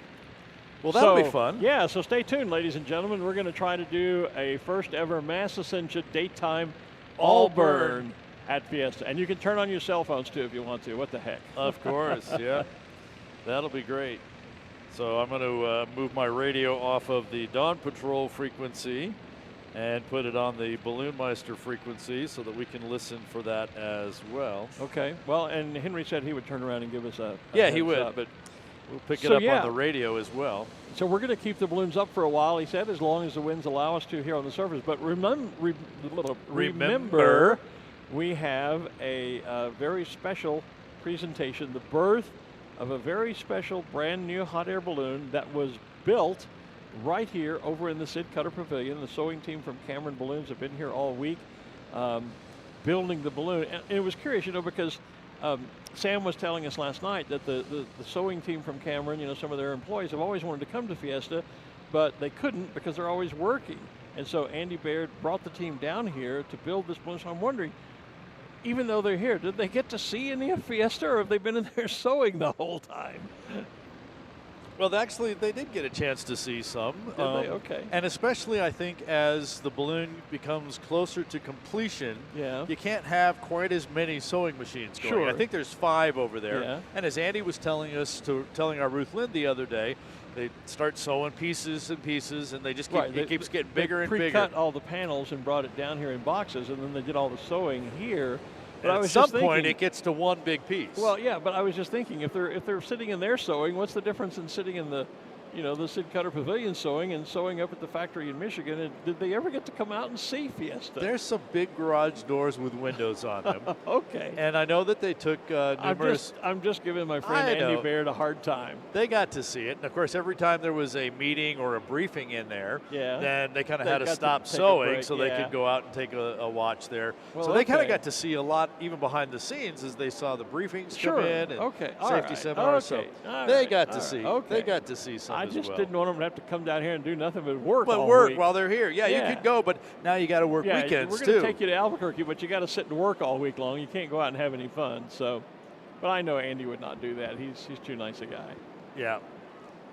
And it has been great to watch that process. I actually got to see that process for a day, like 30 years ago in the Aerostar factory. Yeah. So it was great to see them here and actually be able to see the progress day after day after day as the fabric was pretty well spread out at the beginning of the days because they were still those small pieces. But obviously, as the week went on, the pile got bigger as they sewed more pieces together. Well, for a few years, I was marketing director for Thunder and Colt Balloons when we had a factory over in Texas, so I saw it on a day-to-day basis. Prior to that, some years ago, I had been fortunate enough to visit both the Cameron factory in Bristol, England, and the Thunder and Colt factory in Oswestry. So I'd seen it overseas as well. So no stranger, but it's always fun to watch that. It amazes me how you take these square pieces of fabric and you start sewing them one by one by one by one together, and the next thing you know, you've got this great big round balloon. And to see it come from a design on an 8.5/11 sheet of paper, that this is what this is going to look like. Yes. To transfer that to these huge panels before it even gets to that balloon. Right. Yeah, it's pretty amazing. It is actually rather amazing to see. And every balloon is you have artwork of it in the round, but it also has what's called a flat sheet design. Yes. Which is just basically, looks a little bit like a spreadsheet with colored in panels. And I still have the flat sheet of Coyote Moon at home. Cool. When Lindstrand built that for me, they took pictures of it from the very design all the way through the production process, the construction process, and then sent me a nice little book when I got the balloon delivered. Oh, cool. So even though I wasn't there to see it get built, I have a little photo album of it being built, including the flat sheet design, which is always rather fun to look at. So actually looking at this red, white, and blue balloon right here on the monitor here, you can see each one of those colors, obviously, it's going to be one of those panels. That's one piece of fabric, and we talked about squares. In this case, they're not squares because of the pattern of the balloon. Right. But each piece of blue and white and red, those are individual pieces of fabric that are then sewn together to make a vertical, what we call a gore. And then each vertical strip is sewn together. That's the white strips you see. Right, round and round and round until you come around and connect on the other side, kind of like peeling an orange or any piece of fruit. In reverse. If you start reversing that, you start peeling open one gore by gore by gore. And when you seal it all together, when the two pieces finally join, you've got a round balloon. And if you don't do it well, you get all kinds of puckers and things just squiggles. it just does not look look good. right. So amazing the work that is done to build a balloon. Absolutely. You can see all the different panels on that balloon as we look through too. Typically those are more square panels. Yep. Waste management here in front of us, Jerry Kopus and his balloon. A good example. You can see the square panels there. Each of those colors of fabric is one square or perhaps slightly rectangle. And then they're all sewn together to make vertical gores, and then all the gores are sewn together to make a balloon envelope. Well, that's the point here. As the balloon obviously increases in size, it's not square anymore. Each of those pieces does have a little bit different shape. Yep. And as we've always said, most every manufacturer allows any panel can be any color. Yes. And you see that if you look around on the launch field this morning. You see every color of the rainbow out there. And then you get to putting designs like little stars or Tinkerbell. I'm seeing it on there. You get to see those. Sometimes those are silk screened on. Sometimes they're appliqued on. Sometimes they're inlaid. Inlaid into it. Actually, the pattern cut out of fabric and sewn in. Yep. And then you get really intricate. You know, you have that bucking bronco cowboy rider on the Wyoming balloon, and then some get even more intricate than that. And then, of course, we have balloons like Cameron Wall, a new process that Cameron Wall's balloon is a great example of, where he took original artwork, watercolor artwork painted by his grandmother, and they photographed those and then printed them on white balloon fabric and then assembled all the pieces and sewed it into a beautiful balloon envelope. It even has his grandmother's signature around the bottom of the balloon. It's a beautiful balloon with underwater seascapes on it if you get a chance to see it up close today. Something that Jonathan Wolf with the Fractal Foundation and the Fractal Balloons actually worked with Kubatrick to make that process actually work. They were the first ones to do that printing, and now we're seeing the benefits of it with Cameron's balloon. Well, hey, there's the back end of Arabelle. Yeah, I don't know if they were first because there have been some balloons over in Europe and the UK that have done that. I know Cameron has done a few over there, but it's an interesting process, and you get some amazing results. The Fractal balloons and Cameron's balloon that are here are examples of that. Kubatrick, the company doing a lot of that. Yeah. I know that. I know Cameron, for example, did a Sloggy balloon, which is an advertising balloon over in the UK that has some rather interesting artwork. Shall we say scantily clad female artwork on it? Yes. Okay. So it's been done. And then you get the idea of sewing pennants on the balloon. Yeah. Or attaching bunting. You don't see bunting too much anymore. You don't see bunting very much anymore. You don't see pennants a lot, but I like them. One of the great things that helped is a visual clue about pennants. When the balloon is descending, coming down, the ram air flowing past the envelope forces the pennants to point upward. And if the balloon is ascending, going up, then the ram air flowing around the balloon pushes the pennants so that they point down. So it's always a good visual clue as to whether the balloon is going up or coming down.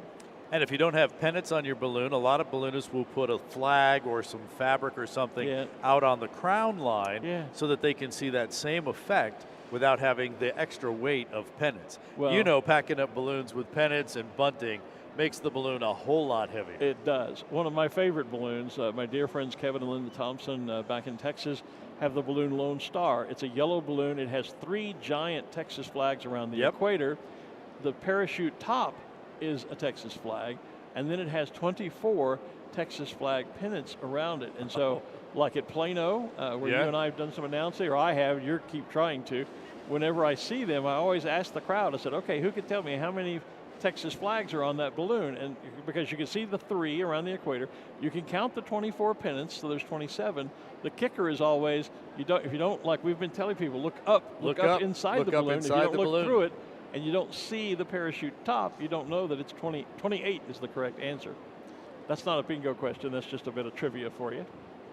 So the next time you hear that question, you can just yell out 28. You don't have to actually count. And people at Plano, you'll see when you're announcing there, if you ask that question, people there have kind of picked up on that. But early on, it was kind of a trick question. Hey, how many Texas flags on that balloon? 27. No. Well, you probably had people miscount the ones along the bottom well, as well. That happens too, yeah. I happen to know because I know the balloon. But yeah, it's just another fun thing about pennants. But they're a great visual clue. The TLC balloon here, the Zeal balloon, I just noticed. I've never really paid attention. It has red pennants on it. Yep. Actually, I'm looking here. I see Mojo Rising over on the left. It's blue and yellow with yellow pennants. The, as you just said, the Zia balloon has red pennants. Yeah. And then over on the far right-hand side, the spiral with all rainbow spiral, all pennants there. So we've got 3 right here in the front row. Right here in the front row, yeah. And then I'm kind of looking through, I see more pennants hanging out. Well, there you go. So it's a pennant kind of day. It's the bunting that, and man, I did work on a balloon one time that had bunting, and I swear that added hundreds of pounds to the weight of the fabric. Yeah, my friends Ralph and Pebble Rame over in Texas had a Stars and Stripes balloon that had bunting around the bottom, and I crewed with them a couple of times and packed that balloon up, and it just weighs a ton. It seems like anyway. So someone's asking, how can Arabelle still be airworthy since it's been here for so many years? And the simple answer is... I've been here so many years, I'm still airworthy. I'm sorry, I couldn't pass that up. That's all right. So the real answer is that's the 3rd envelope. So Arabelle has been rebuilt 3 times. So as the fabric wears out on the first one, you still have the pattern.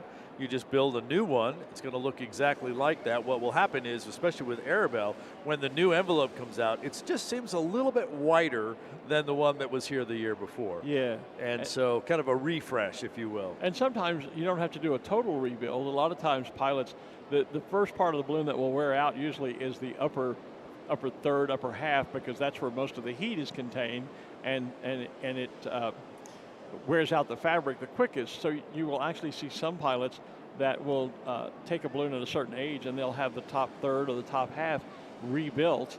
So a portion of the balloon is still the original, but then another part of the balloon will be rebuilt. Or as Art was saying, sometimes you have a pattern that you like and you just go back and you build it, the same balloon, but you build it as a new version. I did that with my two balloons, my original one, the Yellow Rose. I kept the pattern, I just changed the color pattern. Because the balloon was, basically it was a yellow balloon, Yellow Rose was yellow, and then it had graduated panels that were purple, red, pink, and orange. So it gave a graduated red effect from dark to light. And then about 10 years later, when I decided to build a new balloon, I wanted to keep the same pattern, but I wanted to go to a different color, the same color. I wanted to keep the same pattern, but I went to different colors, get it right. And so I built another yellow balloon, but this time, rather than a red graduation that was purple, red, pink, and orange, dark to light, we went with 4 shades of blue. So it was navy blue, royal blue, sky blue, and then, or navy blue, royal blue, robin's egg blue, and then sky blue. So it gave you a dark to light graduated blue effect. Same pattern, exact same pattern, just a different color combination. I love all the different names of blues. Yeah. As you went through those, the navy egg, blue, royal blue, robin's egg blue, and sky blue. And you remember them all. Yeah, well, and my original plan, this was when I was, young and kind of stupid. My original plan was to take Yellow Rose, and I had a whole generation of them planned out, because I would take, the first one was yellow with purple, red, pink, and orange. The next one was going to be basically purple with red, pink, orange, and yellow, and it was going to be Desert Rose. Okay. And so each generation of the balloon, I was going to take a different one of the colors and make it the prime color, and then have different colors, have the stripes different, and then go through a series of different roses. There was Yellow Rose, there was Desert Rose, there was Air Rose, I forget the others. I never had the money to do that and make it happen, but that was the grand scheme in my mind. And so, yeah, it's fun to dream sometimes and do those things. It is. If only all of our money could take care of all of our dreams. If only, yeah. Yeah. If only we had the money to live all of our dreams. That would be fabulous. So there was never a Desert Rose. In fact, somebody had a new balloon not long ago on Facebook, and they were asking for names, and the color pattern struck me, and I suggested Desert Rose. I don't know if that's what they decided on or not. But that was my grand scheme, was through my years of flying, I was going to have a series of balloons all basically on the same color theme and the same name theme, each one being a different rose. Let's remind the folks. Bobby would appreciate that, our stage manager, your lovely wife, because she has a garden and grows flowers. And so that was kind of my theme. She actually brought some in for the folks downstairs. She did, yeah. I thought they were for me, and then she disappointed me, left me standing at the altar, at the flower altar. There you go. Hey, we have a great crowd out here, and it's great to see all the balloons standing up and letting folks interact with them. We'd remind those of you out here that our balloonists have trading cards that Balloon Fiesta has provided to them. So now would be another good day to go ahead and try to collect those cards. Yeah, and what happened to our daylight glow idea? All well, burned. Henry got busy talking over there. I've been watching him talk with other officials. Yeah. Kind of deep in some conversations about something over there. So okay. We're kind of still waiting for him to kind of free things up a little bit. And I hope we'll still try that. But be sure and collect the trading cards and look for our Balloon Fiesta Live, guys, because Balloon Fiesta Live has its own trading card this year. That's as well. right. In fact, I gave Ruth a whole bag of Balloon Fiesta Live pins this morning, so I know she has some. And if you see us, you can get the official, or come find us, you can get the official announcer pins. You and I are the only two. Are we good on the... Are you ready, Henry? We're going to try and do a first ever daylight all burn, mass ascension all burn for the pilots. They're going to try and spread the word by radio to our launch directors and get the pilots all clued in and see if we can make this happen. Since we're just doing static display here this morning. We're good to go? You ready? Good? Okay. Okay. All right, so ladies and gentlemen and balloon pilots, we're going to try a first here. We're going to try a daylight all burn. A daylight all burn. So we're going to count it down, and we're going to do an all burn even though it's daytime out here. And ladies and gentlemen, we want you to join the countdown with us so that the word gets to all the pilots all the way through the field. And let's see if we can't do a first at the Albuquerque International Balloon Fiesta. So count with us. Get ready for an all burn in 10, 9, 8, 7, 6, 5, 4, 3, 2, 1, all burn! Daylight, light them up. Love it when a plan comes together. Yeah. All right, great job. Nice job. Good idea, Henry. Yeah. We'll give you the credit for that one. He was the one that came up with it. How about that? Mark that down. Yeah. 2021, the first daytime all glow. You know, well, I'm thinking now we should try a flicker burn.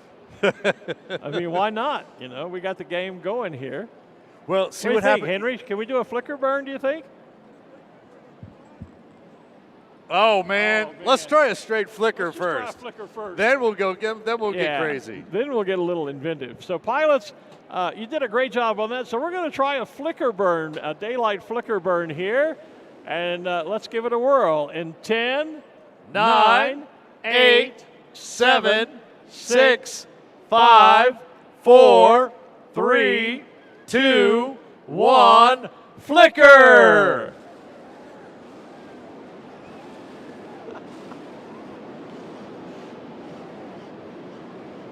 We need to strike up a course of We Are the Champions. Oh, wow. How awesome is that? A daytime balloon glow. Excellent. This is great fun. All right. You rock, Henry. You rock, buddy. And our pilots, too. Yeah, absolutely. Absolutely. And you really feel and hear the difference when the balloons are burning and not. Yes. Because we were counting down into that all burn and even into the flicker, and of course everybody's waiting now, so no one is burning. Quiet. You get that quiet, and then they all hit, and the sound, that the roar. Whoosh. Yeah. That was fun. That was fun. We'll have to do another all burn here. We'll give the balloons a chance to cool down a little bit. Yeah, we'll do that. I mentioned my balloon Coyote Moon, which I sold on to my friend Greg Taggart. He's now sold it to some folks who live in Central Texas. But when I was talking about it, Greg's commenting, Coyote Moon, so cool. I agree, Greg. It was a great balloon, and I'm glad that you had the chance to own it and fly it and care for her for a while. Nancy Hartzell is watching. Good morning, Nancy. Hi, Nancy. She's got her husband and two sons are normally out here. I don't know if they've already headed back to Texas or not. Some pilots do leave early. Good morning, John. John Davis walked right past us. Mr. Davis, not paying attention. Well, he's busy. He's socializing with someone down there. Yeah. Tonganoxie, Kansas. Now, that's one of the more interesting names I've seen this week. So that was cool. Just checking some of our comments in our chat room on Facebook. Helena Garcia says the last day of Balloon Fiesta. No, it's not. Tomorrow is the last day. It's just the last Saturday. Dina Lee's wit has been just on point all week long. Arabelle's derriere. You know, you pointed out the backside. Yes. And dairy spelled D-A-I-R-Y. Air, A-R-A-I-R, derriere. Yes, yes. Dina, very nice. Dina, we may have to hire you as a scriptwriter for our show. I mean, she's just been killing it with the witty comments. Now she says, "I am not worthy." You are worthy. You've been just killing it in the Facebook comments this week. Thanks for being with us. We've really loved it. Dairy air. I love that. We got to save that one. Yep. That might become a bingo classic. You never can tell.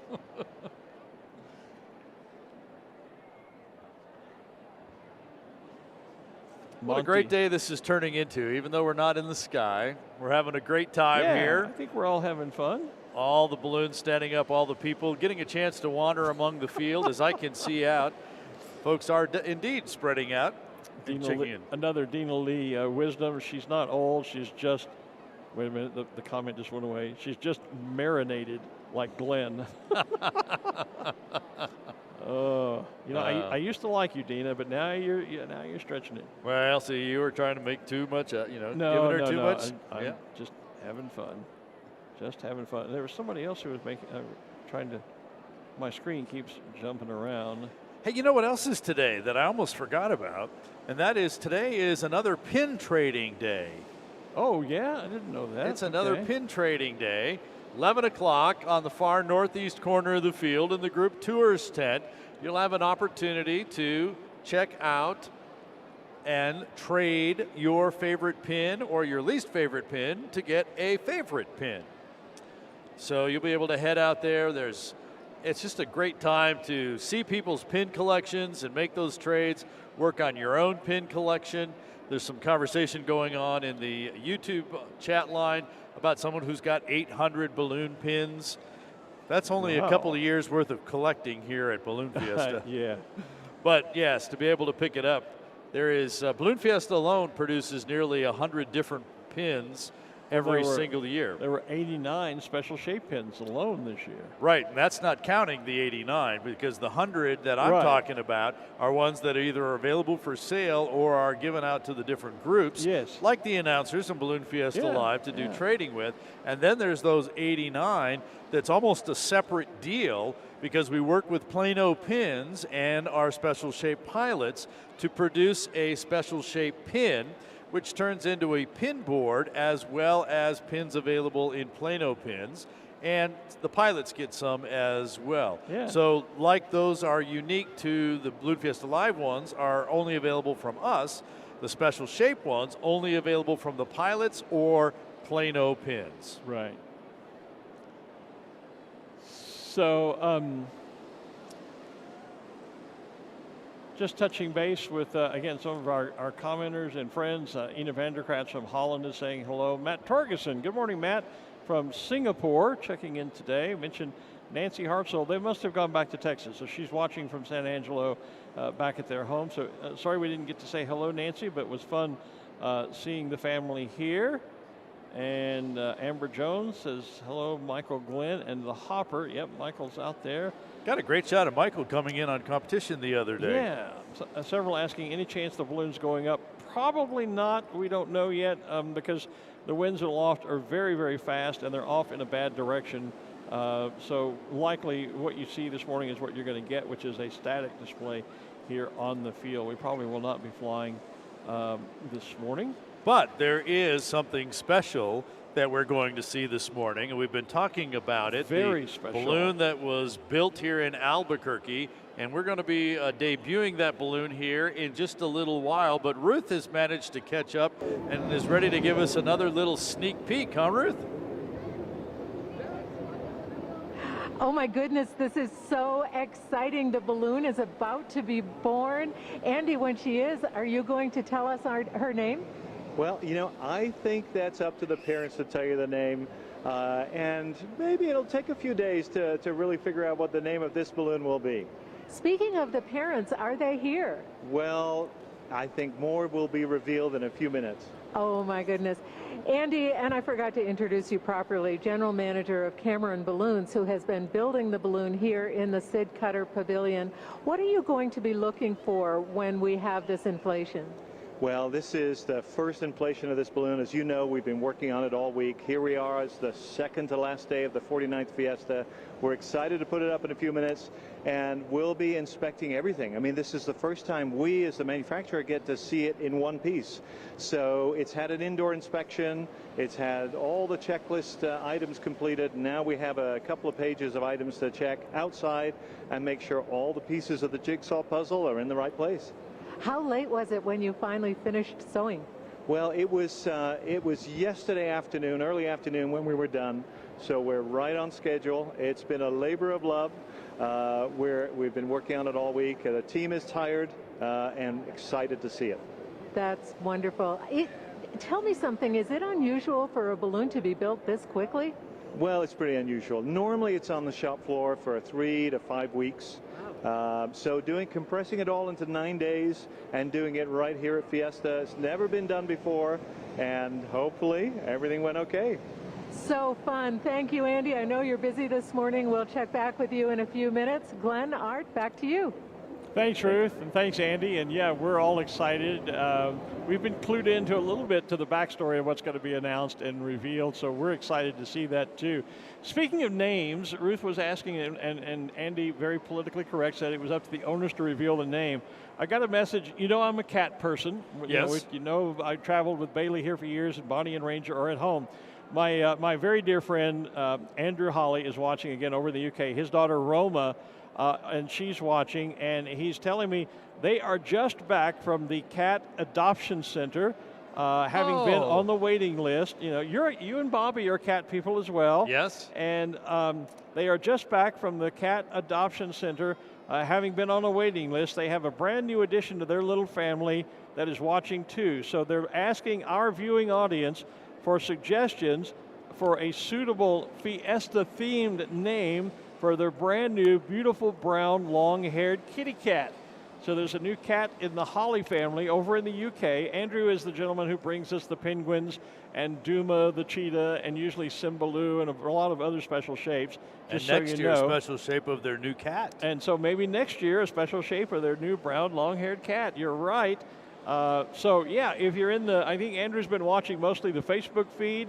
So if you're on that feed and you have a suggestion for a kitty cat name, Fiesta-oriented, please. Keep it sort of ballooning and New Mexico Fiesta-oriented. Then, start making those suggestions in the comments. So maybe we can reveal 2 names this morning before we get done today. So congratulations, Andrew. I can't wait to see pictures.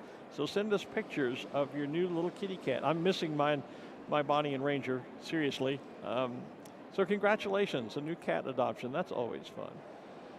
At least for us cat people. So there you go. There you go.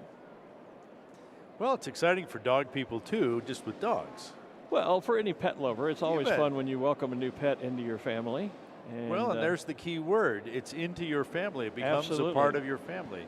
Yep, and when you lose them, as some have, it is particularly painful because they are part of your family. Andrew says Roma lights up every time she hears her name. Hi, Roma. She's my little UK, she's my English niece. Poncho is the first name. Andrew, first name to pop up in our Facebook group, Poncho the cat. I'll kind of keep an eye and see what kind of interesting names we come. Chase, another name, yeah, okay. Kevin over here in YouTube says that they would call the kitty cat Memphis. Perfect. Fiesta is the perfect name. Somebody said, camera, show us some balloons, not people. People are a part of Balloon Fiesta. And so, let's be reasonable out there, folks. We've been showing you balloons all morning, and people are an important part of Fiesta. People make it happen. How about Sandia for the cat? Oh, name? Sandia. Santa Paws. Basket case. Fiesta again. Someone says, just don't call the cat Kevin. Or Steve, like Tall Steve. How about Puff? Puff, Levitation, Me Encanta. I'm sure that has a Spanish sound to it, and I don't speak Spanish, but probably Zizi Zia Zimba. That'd be a tongue twister. Yeah. Yeah. Glart. Dina Lee. Of all the people, she coined the term. She calls us Glart, a combination of Glen and Art. So that's the name for the cat, Glart. Glart. Oh. Cutter. Some great names are. Burrito. Burrito, there you go. Or you could call it Purrito. Oh, even better, yeah. Basket for the cat name. Saludos desde Costa Rica. Wow. Okay. Sandia Paws. Balloonatic. Ooh, I like that Sandia pause. I like Sandia. Yeah. El Gato. That, of yeah, course, that works. Yeah, that works. sure. El Gato. Sandia suggested again. Sandia seems popular. Siesta. Cats do like to catnap a lot. So they do. Siesta might work. Yeah, so that's kind of fun. We'll see if we can't name Zia. We can't. Here's another vote for El Gato. Hijinks. Somebody says y'all need to make a pin on this feed that flight is canceled, static display only. A pin? Yeah. Okay, we've been talking about it. Fuego. Hey, I think the captain balloon out there is watching. They're saying hi. Flame. Burner. Yeah. Mary, thank you for the shout out and thanks. We appreciate it. We have a lot of fun doing this, and we are glad that you are enjoying it as well. Somebody says, just don't name it Special Shape. Oh, goodness. Yeah. Trust me, it will be a special shape probably for the 50th Fiesta. Andrew will probably show up with another cat name. So keep those names coming. Andrew's watching, and he'll see them in the comments. Dash is another one that's popped up here. Dash? Okay, yeah. You know, you'd think after 49 years of doing Balloon Fiesta, everyone will have been here at least once. You'd think so. You'd think so. But Ruth has found that's not to be the case. Ruth Lynn, tell us about it. Oh my goodness. I have connected with a Facebook friend who I know from our mutual love of Chinook dogs. They are sled dogs. Laura is down to one Chinook now. We have two. Laura Holman has traveled here from Washington, and it's her first Balloon Fiesta. What do you think, Laura? Well, this is really amazing, and I've been waiting to do this for years and years from visiting New Mexico, and finally this time it worked out so I could be here, so it's great. That's wonderful. This is the first time we've met in real life. We've been Facebook friends. Now you're here in Albuquerque for something else also. The Dave Matthews Band concert on Monday night. Laura is a Dave Matthews diehard fan. I don't know if I'd call you a groupie, but maybe? Maybe. That's great. Well, thank you for visiting us here at Balloon Fiesta, Laura. We hope you have a great day. Glen, Art, you find friends everywhere. Thank you.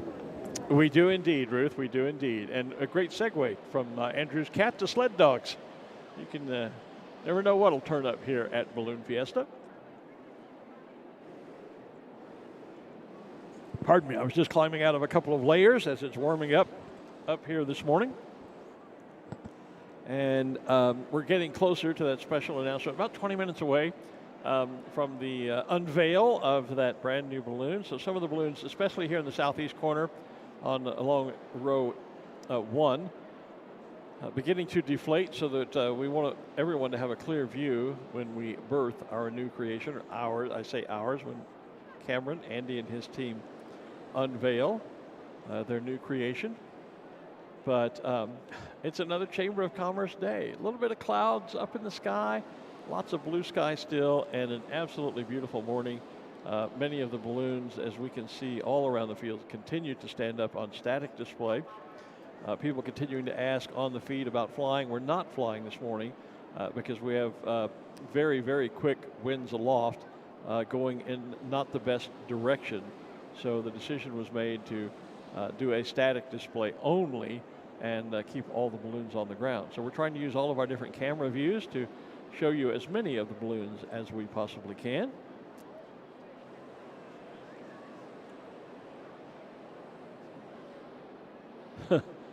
Andy Christopherson says 5 minutes without mentioning the Hartzels. Are you guys okay? We are. The Hartzels are very dear friends of ours, and yeah. Oh, a good name for the cat, Thermal. I like that. Ooh, yeah. Isn't that the guy that does the little cat cartoon? Oh gosh, I think isn't the kitten's name Thermal? I believe it is. Might be. Have to check on that. How about Meowington or Cat Vader? Oh. Yeah. Julie says, every year Balloon Fiesta makes me want to move to Albuquerque. Well, come on out, Julie. We fly about 300 days out of the year out here. Somebody does anyway. It's not, you don't have to be here just for Balloon Fiesta to enjoy balloons. Yep, you can enjoy it There's a very active year-round. community here. And of course, Quad A, the Albuquerque Aerostat Ascension Association, is the largest regional balloon club in the United States.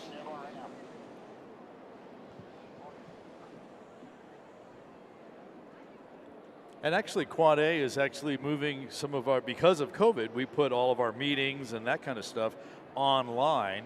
We have been doing in-person ground schools that we have now moved online. Okay. In fact, we have purposely built an online ground school for private pilots, folks that want to be private pilots. And shortly after Balloon Fiesta, probably around the 1st of November, we will have an online course for those who want to become a commercial pilot. Oh, excellent, excellent. Designed for online versus just the recordings of our in-person ones. And our meetings and our programs have all been on Zoom, as everything else has for the last year and a half, as we're starting to meet in person. Because we've now got members around the country and around the world, we're going to continue to put our meetings and our programs on Zoom, even though we're meeting in person. So Quad A is making an effort to reach out to other balloonists who may not have a local balloon club, where they're just by themselves or a couple of folks, and inviting you to join us in growing the sport and keeping the sport safe. Okay. The clock is ticking toward our special announcement, so I'm going to step backstage for a minute. All righty. Let you handle things for just a few minutes. And As I just made the same move. I know you did, and so I want to be back in time to be able to see the birth of our new balloon. I'll toss it over to you, and I'll be back just in a few minutes. So I'll talk a little bit more about Quad A. You can see them at hotairballooning.org. And there are a number of information, safety videos. There's more going up all the time. If you were looking for more information on the online private pilot ground school or the soon-to-be released online commercial pilot ground school, those are all available on hotairballooning.org. That is the official website of the Albuquerque Aerostat Ascension Association. You can see why we call it Quad A. So we're starting to see just a little bit of that wind. We've been talking about the winds being at higher speeds at just not very far off the ground, a few hundred feet off the ground. We flew the balloon of the day. He stayed low, did not fly far, and put down because he would have been in the fast winds in the bad direction. I'm actually starting to feel that wind starting to come down here, and we're starting to see the balloons rock and roll a little bit. So we're seeing all of the balloons that are inflated here on the field. They're starting to rock and roll just a little bit, and we're going to start seeing them put down. But as we are seeing them deflate, our new special balloon, the one that was built here in Albuquerque, actually is starting to have some cold air blown into it. So there you're starting to see the first, we're starting to see the first indication of it. And what do you see? BalloonFiesta.com, that's the first thing we see on this mostly yellow balloon. But I'm seeing some other balloons on the side of it as well. And there's something there in the top that we will see more of as it gets more cold air into it. So a lot of yellow in the new balloon so far. And we'll tell you more about that. They're looking inside the top. Remember, the balloon will not be able to fly today. It is not certified for flight. It literally has just completed its indoor checks, and this is the first inflation, the test inflation of this balloon. It will go through a whole checklist of things that they're going to be looking at as we put this balloon up for the very first time. Commissioned for it to be built here at Balloon Fiesta. And I think we could, oh look, we're starting to see the Balloon Fiesta logo on the side.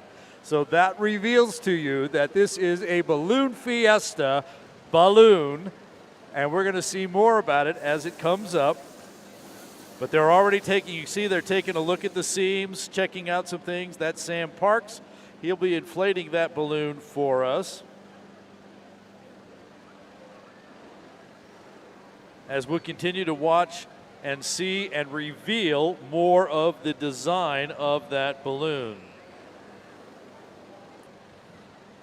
But you can see, we already can see that there is the Balloon Fiesta logo on the balloon, and there appears to be some additional balloons around the balloon itself. And now that we're looking at the top, we can see a little bit more, and you may recognize that shape. That shape is a silhouette of the Sid Cutter statue. Sid Cutter, of course, the founder of Balloon Fiesta, and the pictures of Sid through all of the years that Sid is flying, the iconic pose is him sitting on the side of the basket, waving to the crowd. And we have taken that statue that sits outside the Sid Cutter Pavilion, turned it into a silhouette, and Sid is now in the top of the balloon. So if you see it from while it's on the ground, if you see it while it's on the ground, you'll see Sid, and if you're inside the balloon looking up, Sid will be looking down on you, and waving down to you. That is just so amazing. There it is. Sitting up on the top, yeah, as they start to get more cold air into the balloon. Yep. You see how he's watching over everything, and when he stands up, he will be right over whoever happens to be flying that balloon. This is really exciting. Yeah. And emotional. Yes. Yeah, it is. Sid was such a great guy, such a dear friend for so long. Yes.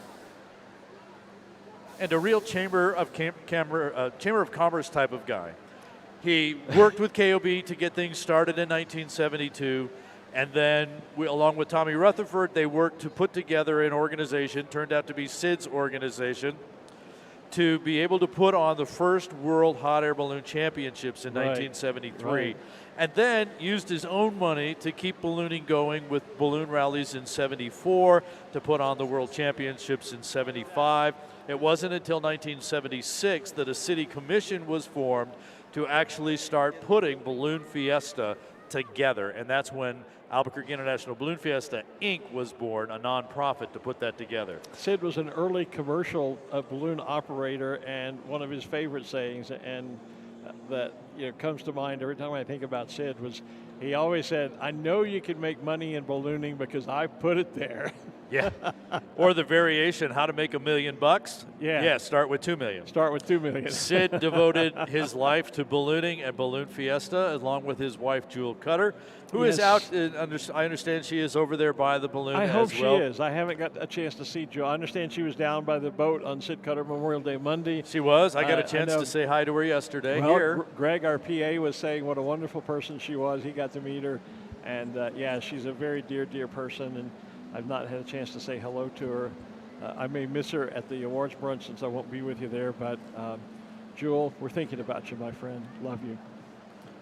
So there they are at the throat of the balloon. Looks like they're about to put some heat in it. Looks like. And stand it up. And it's got that new logo on the side. This is the first time I've seen the logo.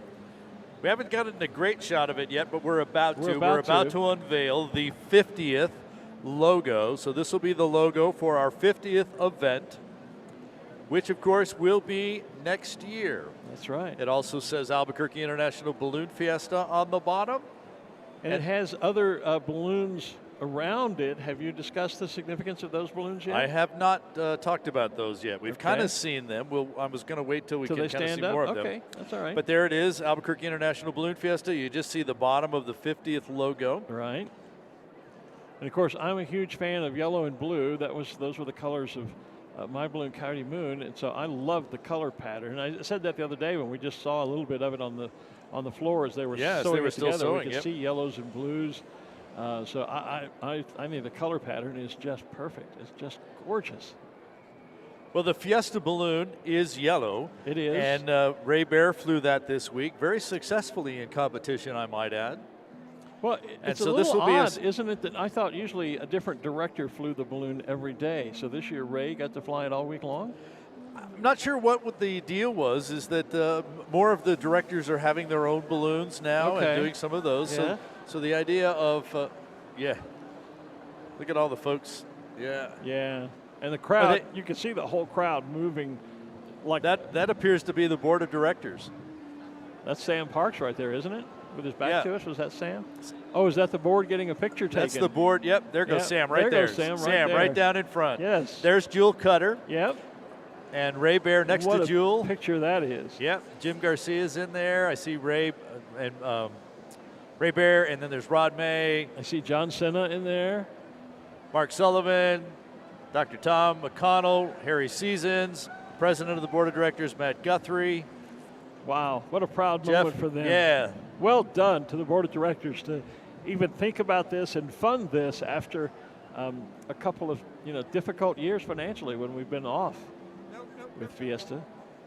In 9 days is when basically most of the revenue to be able to put the next event comes in. Right. Happens here. And yes, without an event last year, we had to rely extensively on merchandise sales. Well, we did some of that during Balloon Fiesta Siesta. We did. We were during our live show. We did. There's Jewel Cutter. Al Tetrault. Yeah. There's Jewel. Yeah, what a moment this must be for her. Oh, yes, it is. Hi, Jewel. Us too, Jewel. Yes, us too, dear. Exactly. Our hearts are pounding. Yes. Oh, she's excited. Oh, yeah. Jewel, the woman behind the man, Sid. Yep.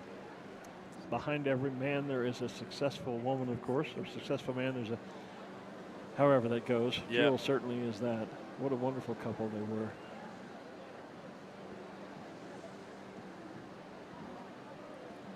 I can't wait to see it stand up. Yep. Well, now that the picture is there, there you go. So there's Sam getting ready to light the burner. So Sam's going to get the honor of inflating it. He is. It up. All right. He is.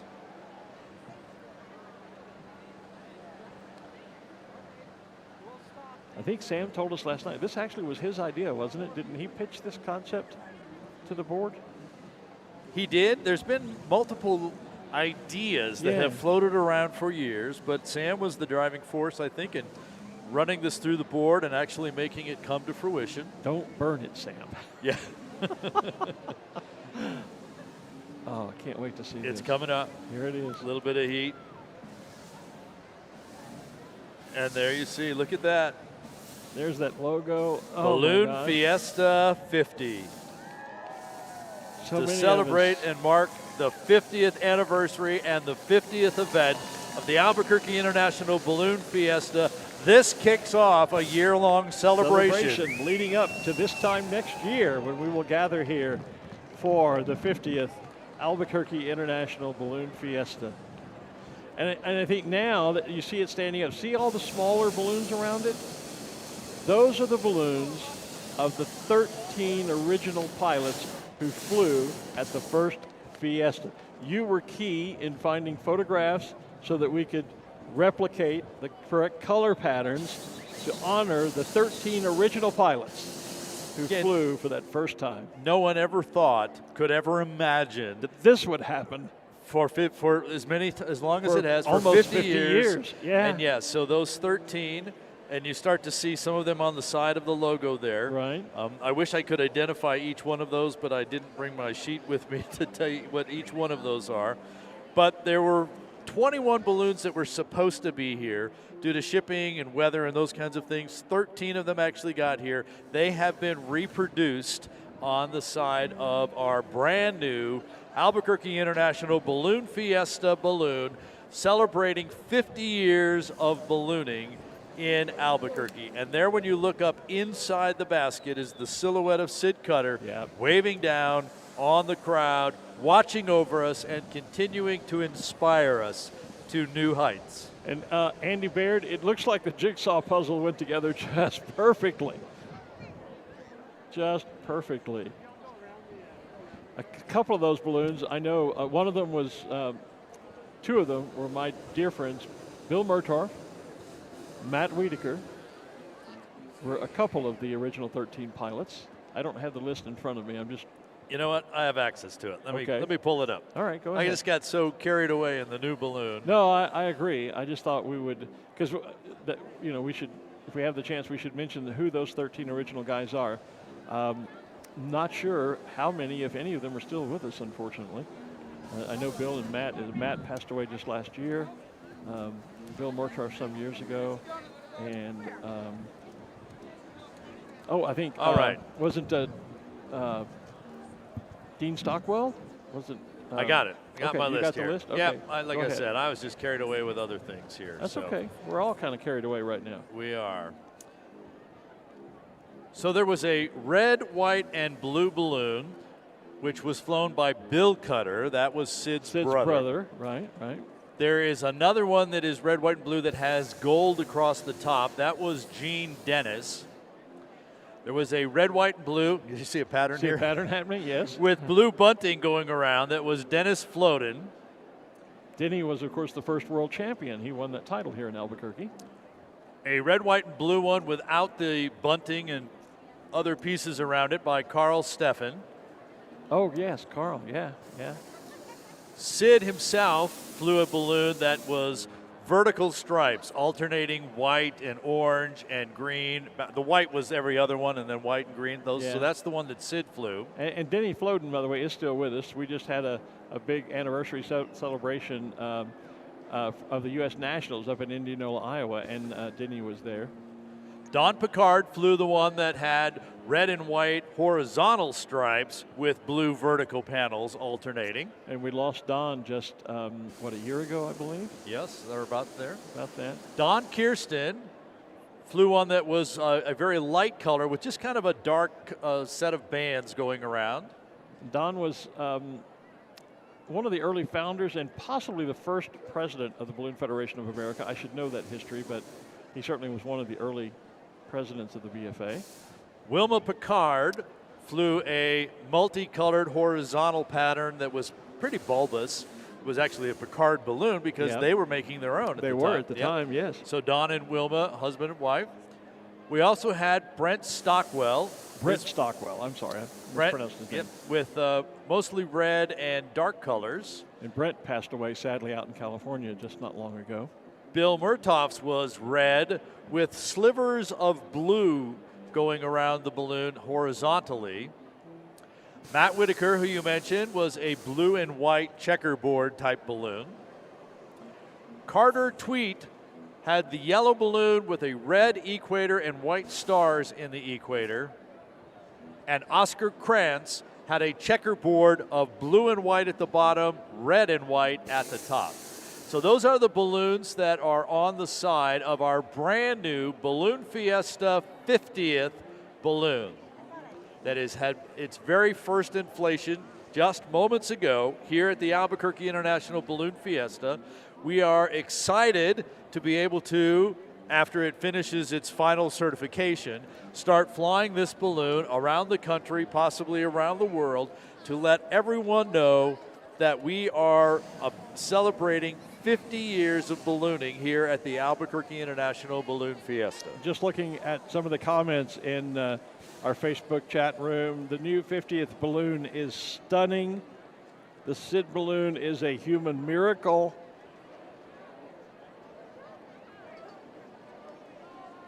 Way to go, that balloon looks great.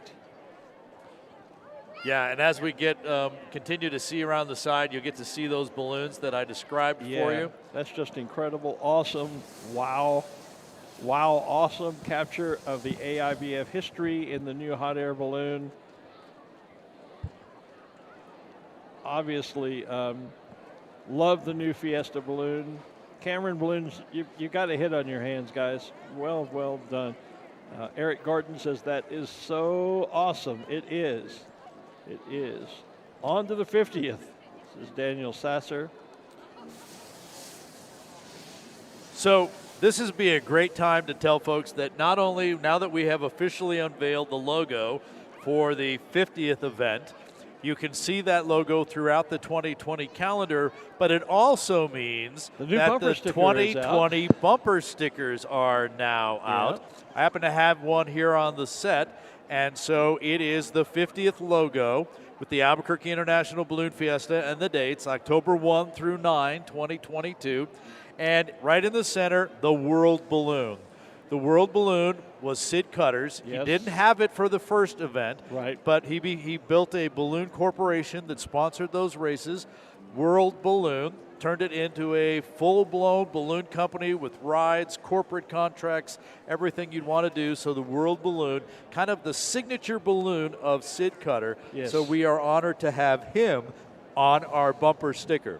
The bumper stickers are now available. You can pick them up here on the field from our information booths and other locations on the field. We would love to give you free a bumper sticker and have you display it and tell the world about Albuquerque and the Albuquerque International Balloon Fiesta, October 1 through 9 in 2022. It will be our 50th. And isn't it appropriate that we talked about how Fiesta started almost as early as it can? It's always the first Saturday in October. Right. Isn't it appropriate that in the 50th year, day one will be October the 1st?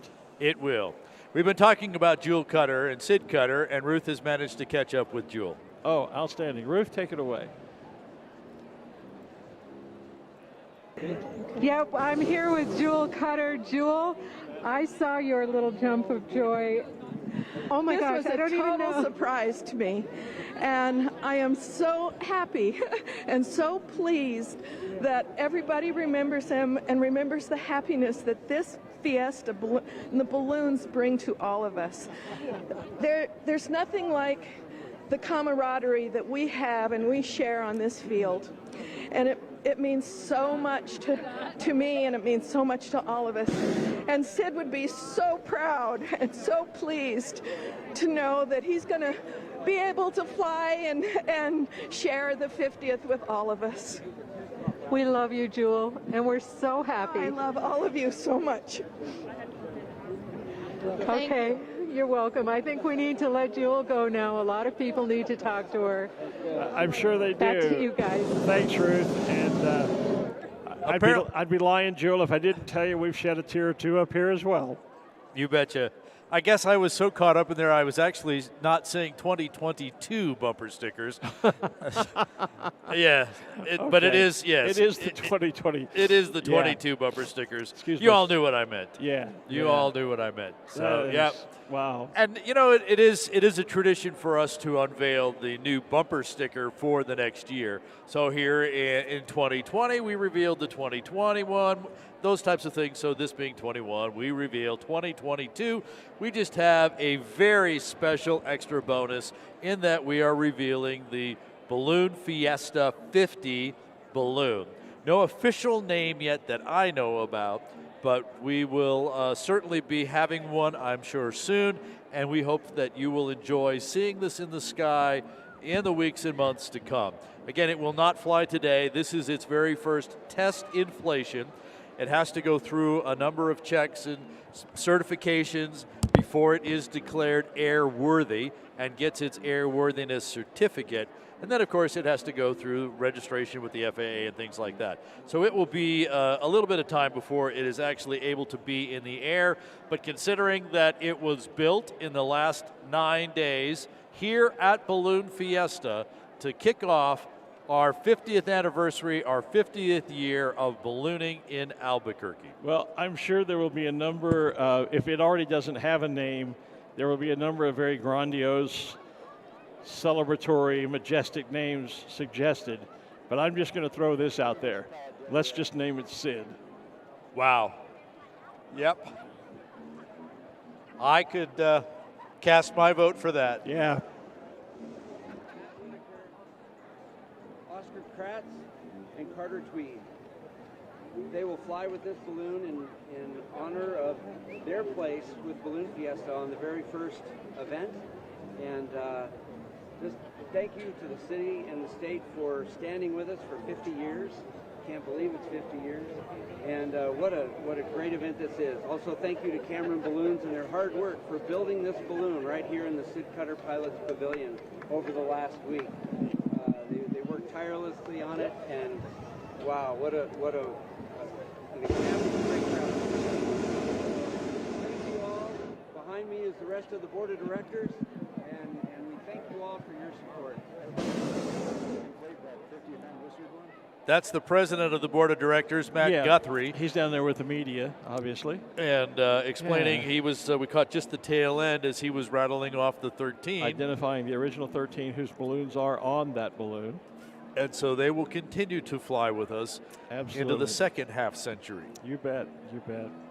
What a gorgeous balloon. Wow, what a day. What a day. From that, opening that we had with the anthem. Actually, even with Dawn Patrol and Krispy Kreme Glow, that was just that was fun. But I think, but it built from there. The take your breath away moments began with the launch of the balloon of the day and the anthem. All the burners, and wraps up with wow. Well, what a great static display of hundreds of balloons. We even did that midday, I guess we can't really call it a glow, but the midday all burn and flicker burns, a daytime balloon glow. And we got our little Monty. Yeah, Monty. I'm sorry, having a senior moment again. Got our little plush Monties up here with us. We got some great stories of backstories of balloons. Yeah, we heard the backstory of Flying Oasis. Floating Oasis. I'm sorry, I keep saying flying, but I do too. Because you fly away, but Floating Oasis, and my apologies to the team. Kind of like, what year is this, and what year are we talking about? I don't know. I've kind of lost track. I think this is the 49th, or in some ways it's 49.5. We talked about that early in the week. Yeah. Bottom line, from here on out, we're talking about the 50th. The 50th, and we're going to celebrate it in grand style. Just a little bit of a way to get it started here with the unveiling of the built at Fiesta Balloon Fiesta 50 balloon with the 50th Balloon Fiesta logo on it. Some people don't know about that logo, and they see, well, always call it Balloon Fiesta, but you only put the word Fiesta there. But if you think about it, the balloons over the top is where balloon comes from. Yeah. So it's a graphical balloon and the word Fiesta. Right. So if you interpret it, graphically, it says Balloon Fiesta. Yeah. Yeah. I know that a number because I know that's something that our board of directors for years has been very particular about. I have to watch that in Ballooning Magazine.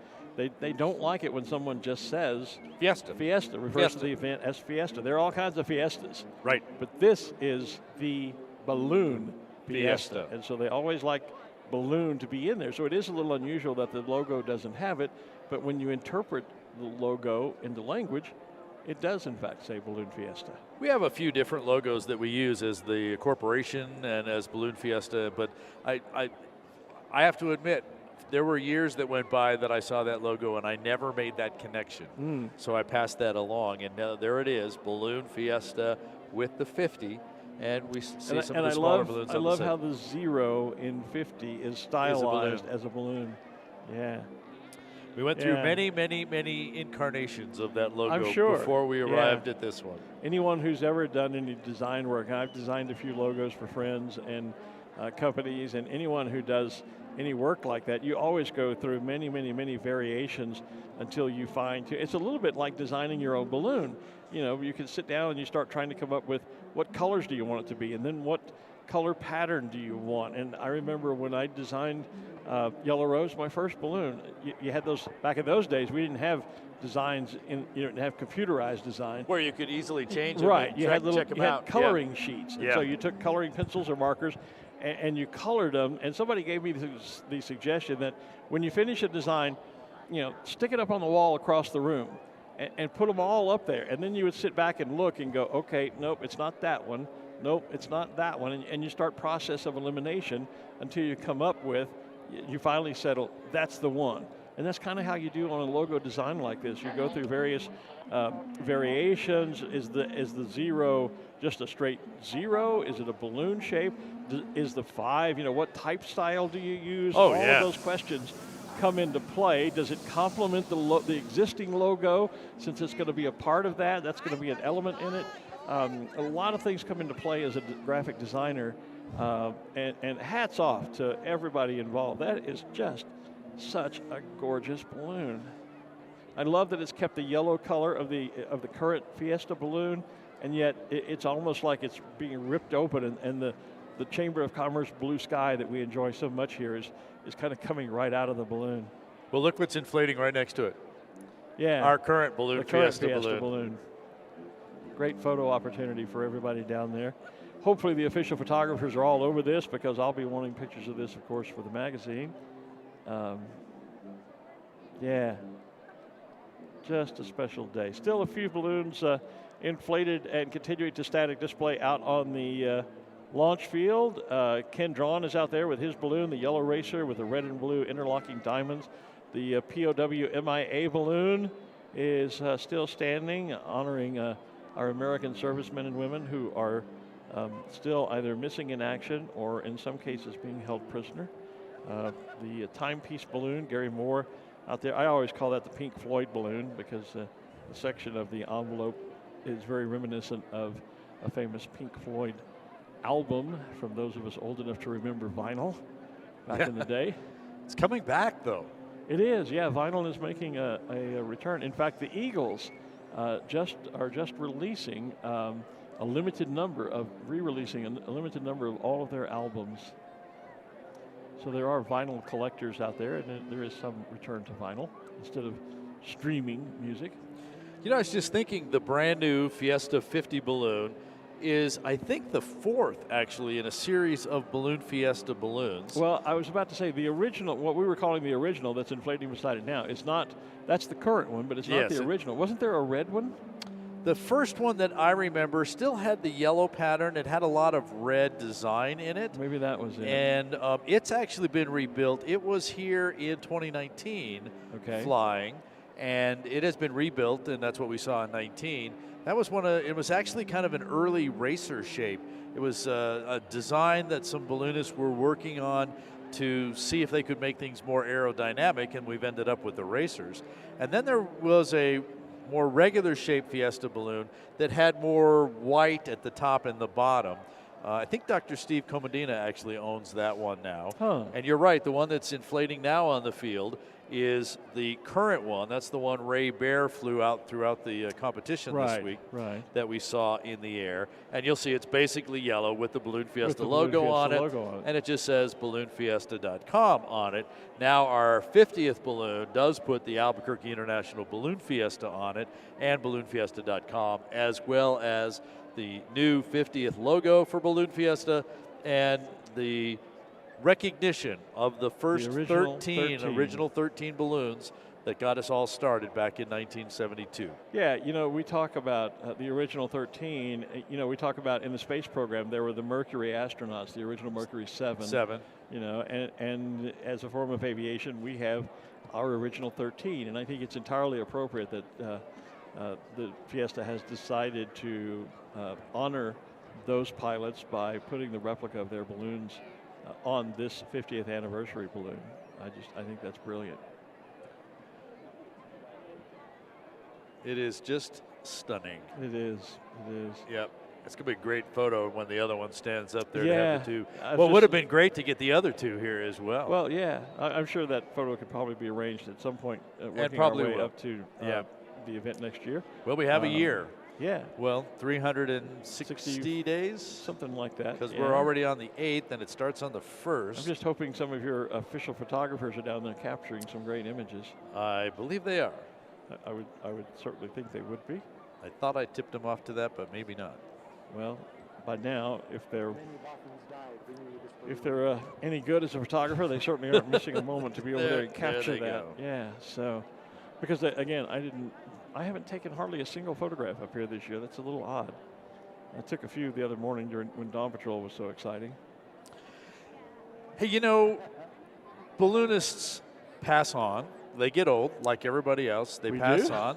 Yeah, it's going to happen to us one of these days too. Yeah. And they always leave behind memories of folks, just as we've talked about some of the memories of Sid here this morning. Yeah. And those types of things. And unfortunately, we've lost a few more balloon pilots this past year due to many different circumstances. And there are a lot of people, and especially also with COVID, with losing people to COVID, there's a lot more people reaching out and doing different things to kind of help remember as we go through those. And Dan the Glassman Garduno with Spirit Balloons has started honoring some of those, and he has brought for you and I what he is making, basically a little necklace here with a glass balloon at the bottom of that. So I managed to just tie them together. And so Dan has brought these. He's not a vendor here. You can check him out on Glass Balloons on Facebook.com. But Dan, thank you very much for those. He's right down here. Thank you. He's right down here. Those are just gorgeous. I'll get it untied here eventually. Where's Dan? Oh, there's Dan. He's right Hi, down Dan. here, Dan. Thank you my very friend. much, Dan. Beautiful. Appreciate Beautiful that. work. Thank you so much. That's very kind. Yeah. You know, and what always happens too, this is the Albuquerque International Balloon Fiesta. And I'm not surprised this has happened, but I have a message from Andrew Holly, who is asking about talking to Fiesta and getting that 50th anniversary balloon over to Longleat in England next year. All right. So already invitations are going to be coming in to have that balloon travel around to other ballooning events.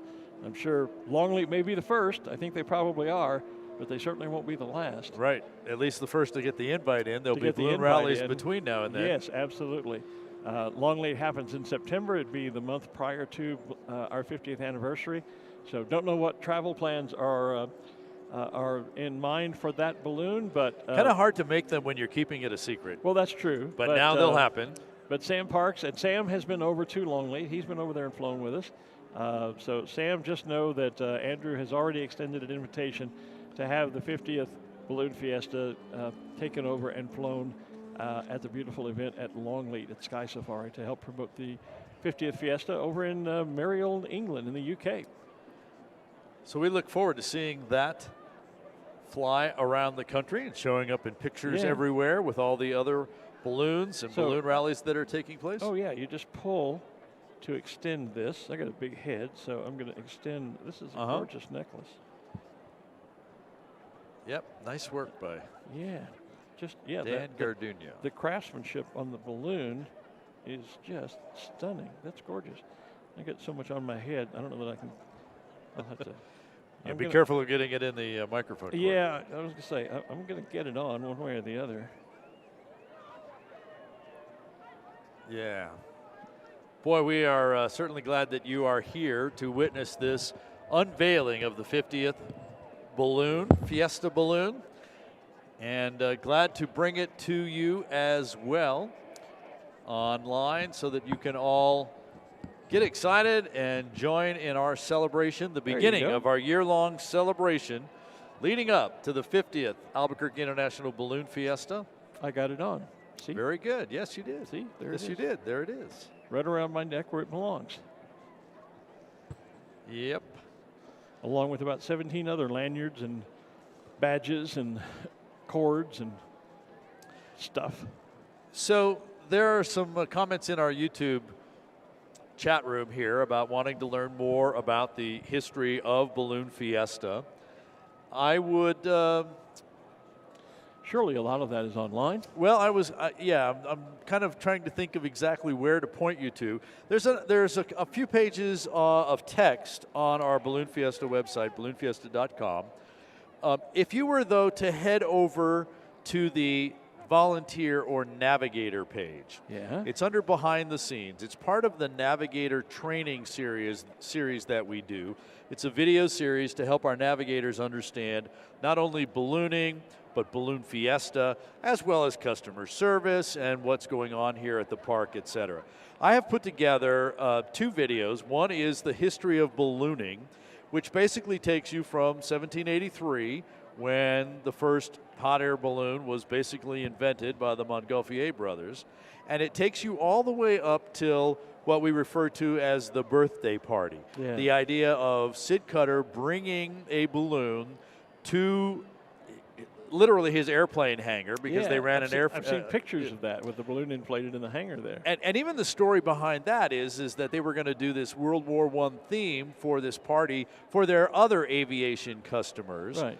And so, well, World War I, we got biplanes, we got all that stuff, but there were balloons too. They were barrage balloons, they were called, which were just literally inflated helium balloons stuck up in the air to make it difficult for bombers or fighter planes to fly through the airspace without getting entangled in those balloons. So Sid told us many years ago that he was calling around and he found Raven Industries and found out that they made hot air balloons.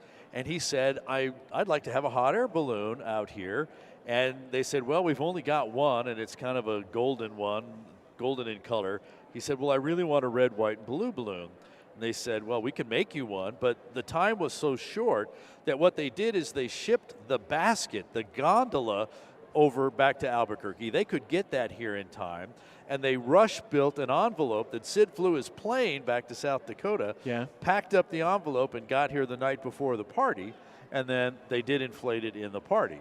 And then the next day, of course, the story is he and his brother Bill went out. They went out and flew it, not really knowing what they were doing. And there's all kinds of variations of that story. But that's kind of the birthday party that brought a modern hot air balloon to Albuquerque. So the first video goes through there. The second video picks up the story at that point because Sid was flying the balloon after that big birthday party, flying it around Albuquerque. That's when KOB radio station got involved and said, hey, we're having a birthday party. Why don't you bring your balloon over? And hey, got any balloon friends? Bring them along. And that's how we got to 13 individual balloons actually making it here to Albuquerque for what is now known as the first Albuquerque International Balloon Fiesta. That video picks up the story at that point and continues through, marking some milestones along the way about how we've moved from that original site at Coronado Center to the State Fairgrounds, to Sims Field, to Cutter Field, to the first Balloon Fiesta Park, to our current location. And so in pretty quick order, they're not very long videos. I think they're about 15 minutes each maybe. We'll take you through the entire history of ballooning and the history of Balloon Fiesta itself, right up to the current day. Again, these videos are available for you if you want to check out. The best way to get to it is go to balloonfiesta.com, go under Behind the Scenes, and go to the Navigator page and look for the Navigator training, and you'll be able to see a link to both of those videos and learn more about Balloon Fiesta and ballooning in general and how it all got started. Dina Lee, still being as witty as ever, says y'all are walking history lessons. I think, Dina, that's a kind way of saying we're old. As you were doing all of that, I was doing a lot of changing of my headwear and paraphernalia. We here. heard the clunk. Yeah, I know. I'm sorry, but I'm always complaining forever. And for 32 years, I've complained about how long it takes the sun to get up and over on our side of the rooftop. And because we're socially distanced this year, I'm a little further out to the western edge of the roof, and so the sun is just at an angle where it was hitting me right smack in the eyes while you were doing that beautiful dissertation. And my glasses are, they're the kind that darken in the sunlight, but they weren't getting dark enough quick enough. So I was squinting at you and the sun in my eyes. I was trying to lower, my cap doesn't have, I'm wearing flat caps. It doesn't have a long bill like your baseball cap. I'm trying to lower the cap down over my eyes to block the sun. I'm trying to scoot over and get into the shade. I've never tried to run from the sun up here, and suddenly today I'm doing that. I'm always going, come on, son, come on, son. Come on, yeah. Today I'm going, oh, gosh, can I just get over here just a little further, get back into the shade? Because it was right smack in my eyes. It's going to be a warm. It's going to be a warm day here today. But I swapped out my son for a different, darker pair of sunglasses, so it's not quite so bad. And actually, it's already. I'm looking at the weather station that is right here, a brand new weather station on the rooftop. On the rooftop with us, yep. And it's and then the thermometer is right here beside us. Yep, 65.7 degrees here on the rooftop studio. Already 65.7. Well, if you think back, we heard Brad Tiemeyer saying during briefing that inversion that was about 67 degrees at the time was going to come down by about 9:30, and right. It is almost 9 o'clock now. 8:50. 8:50-ish. I'm sorry. Did you not change your watch? I did. I just looked at it wrong. It was pointing toward the 9. So but anyway, It's getting closer to that time, and that temperature inversion is coming down, and it is warming up. I've already crawled out of my scarf and about to get out of this fleece because the layers are getting a little warm. I'm pulling the sleeves up on mine. I noticed that, yeah. I haven't, but I've got long sleeves on underneath it. That's one reason why I'm a little warmer, perhaps. But in just a few minutes, we'll be saying goodbye, and I can get out of all of this stuff. Or, well, not all of it. That wouldn't be appropriate, but yes, it would. I can lose another layer, maybe. It would not be appropriate. And it would not be a pretty sight either. So there you go. So this is a great day to hang around on the field. You have lots of opportunities to do your shopping. In fact, you're kind of getting down to the last minute shopping at this particular point. Don't forget Pin Trading Day taking place at 11 o'clock out on the northeast corner of the field. In our group trading, our group tours tent is where Pin Trading is. It is getting towards the end of the week. It is. A lot of the pilots and crew, of course, are hanging around because in just a very short time frame, closer to noon, you'll be hosting the awards banquet. We'll be handing out the thousands of dollars that were won on the polls this week, but then there's a whole lot of other cash prize money to be given to the overall championship winners, and we'll be awarding, you'll be naming the overall champion for the 49th Albuquerque International Balloon Fiesta. One of the things the overall champion also gets, in addition to that great cash prize, I know where you're going, is a replica of the Sid Cutter Memorial statue. Right. The statue that is outside the Sid Cutter Pavilion over there that we saw in silhouette in the very top of the brand new balloon. Yeah. So that will make that, I think, even more special this year. I think so. And you were suggesting we may have a very surprise winner this year, maybe. Well, we don't have the overalls in front of us yet, so we don't know. I've taken the daily sheets and I've kind of done my own spreadsheet of calculation because they never announce the overall for the week until the awards banquet. Award ceremony, right? Right. So the idea here is I've kind of done my own, so it's very unofficial, not audited, none of that stuff. But it is definitely a little bit different at the top of the list, according to my calculations. Okay. All right. Yeah, because a lot of times we see. The cream rises to the top, and the nice thing about an overall championship of several days, as we all say, even a blind squirrel gets lucky sometimes. I got lucky once and won a key grab. It was more pilot error than it was anything skillful. Yep. When we were talking about the pole grabs or the ring the pole contest the other day, I've won a pole grab in my flying career, and it was mostly pilot error and a little bit of luck. But the overall thing is, you can't just get lucky and win one task. No. You've got to be consistent and score often and well each day of the competition because it's a cumulative thing to name an overall champion. So it will be interesting to see. But sometimes you get the same, 9 or 10 or 15 or 20 players are up in the top 5, 10 positions. It's always fun when there are some new names, some breakthroughs into that group. There are, and more than half of our competitors actually had the opportunity to get to the field and actually throw a marker and get an actual score versus just kind of a participatory or a show-up set of points. Yeah. So, I mean, really, that's pretty incredible that we have that number of people that have actually been able to get that kind of score. Yeah. And it's really made for just fun and exciting competition. And I would encourage you, if you're interested in that, missed any of it, or just want to see it again, go back and watch it because all of our Balloon Fiesta Live shows are archived on balloonfiesta.com.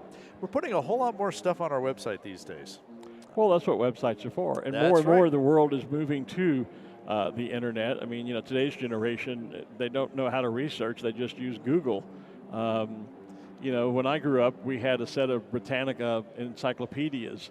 And how old was it? Yeah, exactly. On a bookshelf in the hall. And whenever you wanted to know something, you went and grabbed the appropriate encyclopedia and had to look it up. And it was already outdated when it was printed because the information changed so often. Nowadays, of course, we all just use Google and to find out, everything that we want to know. And that has both good and bad implications to it. Sometimes more than we want to know. Yeah, sometimes more than we want to know. And sometimes even then the information is incorrect. But wait, it's on the internet. It must be true, right? So pin trading day at 11 o'clock here on the field. Yep. About the same time, we'll be doing the awards ceremony. We'll record it and post it as soon as we can after that. Hey, and we're back tonight. Fast track jumps at 5. Yep, and then we have our night magic glow, and then the Fast Track's evening pyrotechnic performance, and then once again another great afterglow fireworks. So the day is not over, the fiesta's not over, we're rolling right along. And then tomorrow morning, our farewell mass ascension. Farewell mass ascension. Yep. So until 6 o'clock tonight, and again 6 o'clock tomorrow morning, I'm Art Lloyd Jr. Thanks for joining us. I'm Glen Moyer. Thank you for coming out today and being a part of this very special day at the 49th Albuquerque International Balloon Fiesta. You've been watching Balloon Fiesta Live, powered by Exxon Mobil. For all of us who have been a part of this one, thank you so much. We'll see you back tonight. Good day, everybody. Bye-bye. You've been watching Balloon Fiesta Live, powered by Exxon Mobil. Always in October and always in Albuquerque. The Albuquerque International Balloon Fiesta is the world's premier ballooning event. Make plans now to join us in person in 2022 for the Big 5-0, the 50th Albuquerque International Balloon Fiesta. Thanks for watching Balloon Fiesta Live. This program is a production of AIBF Inc.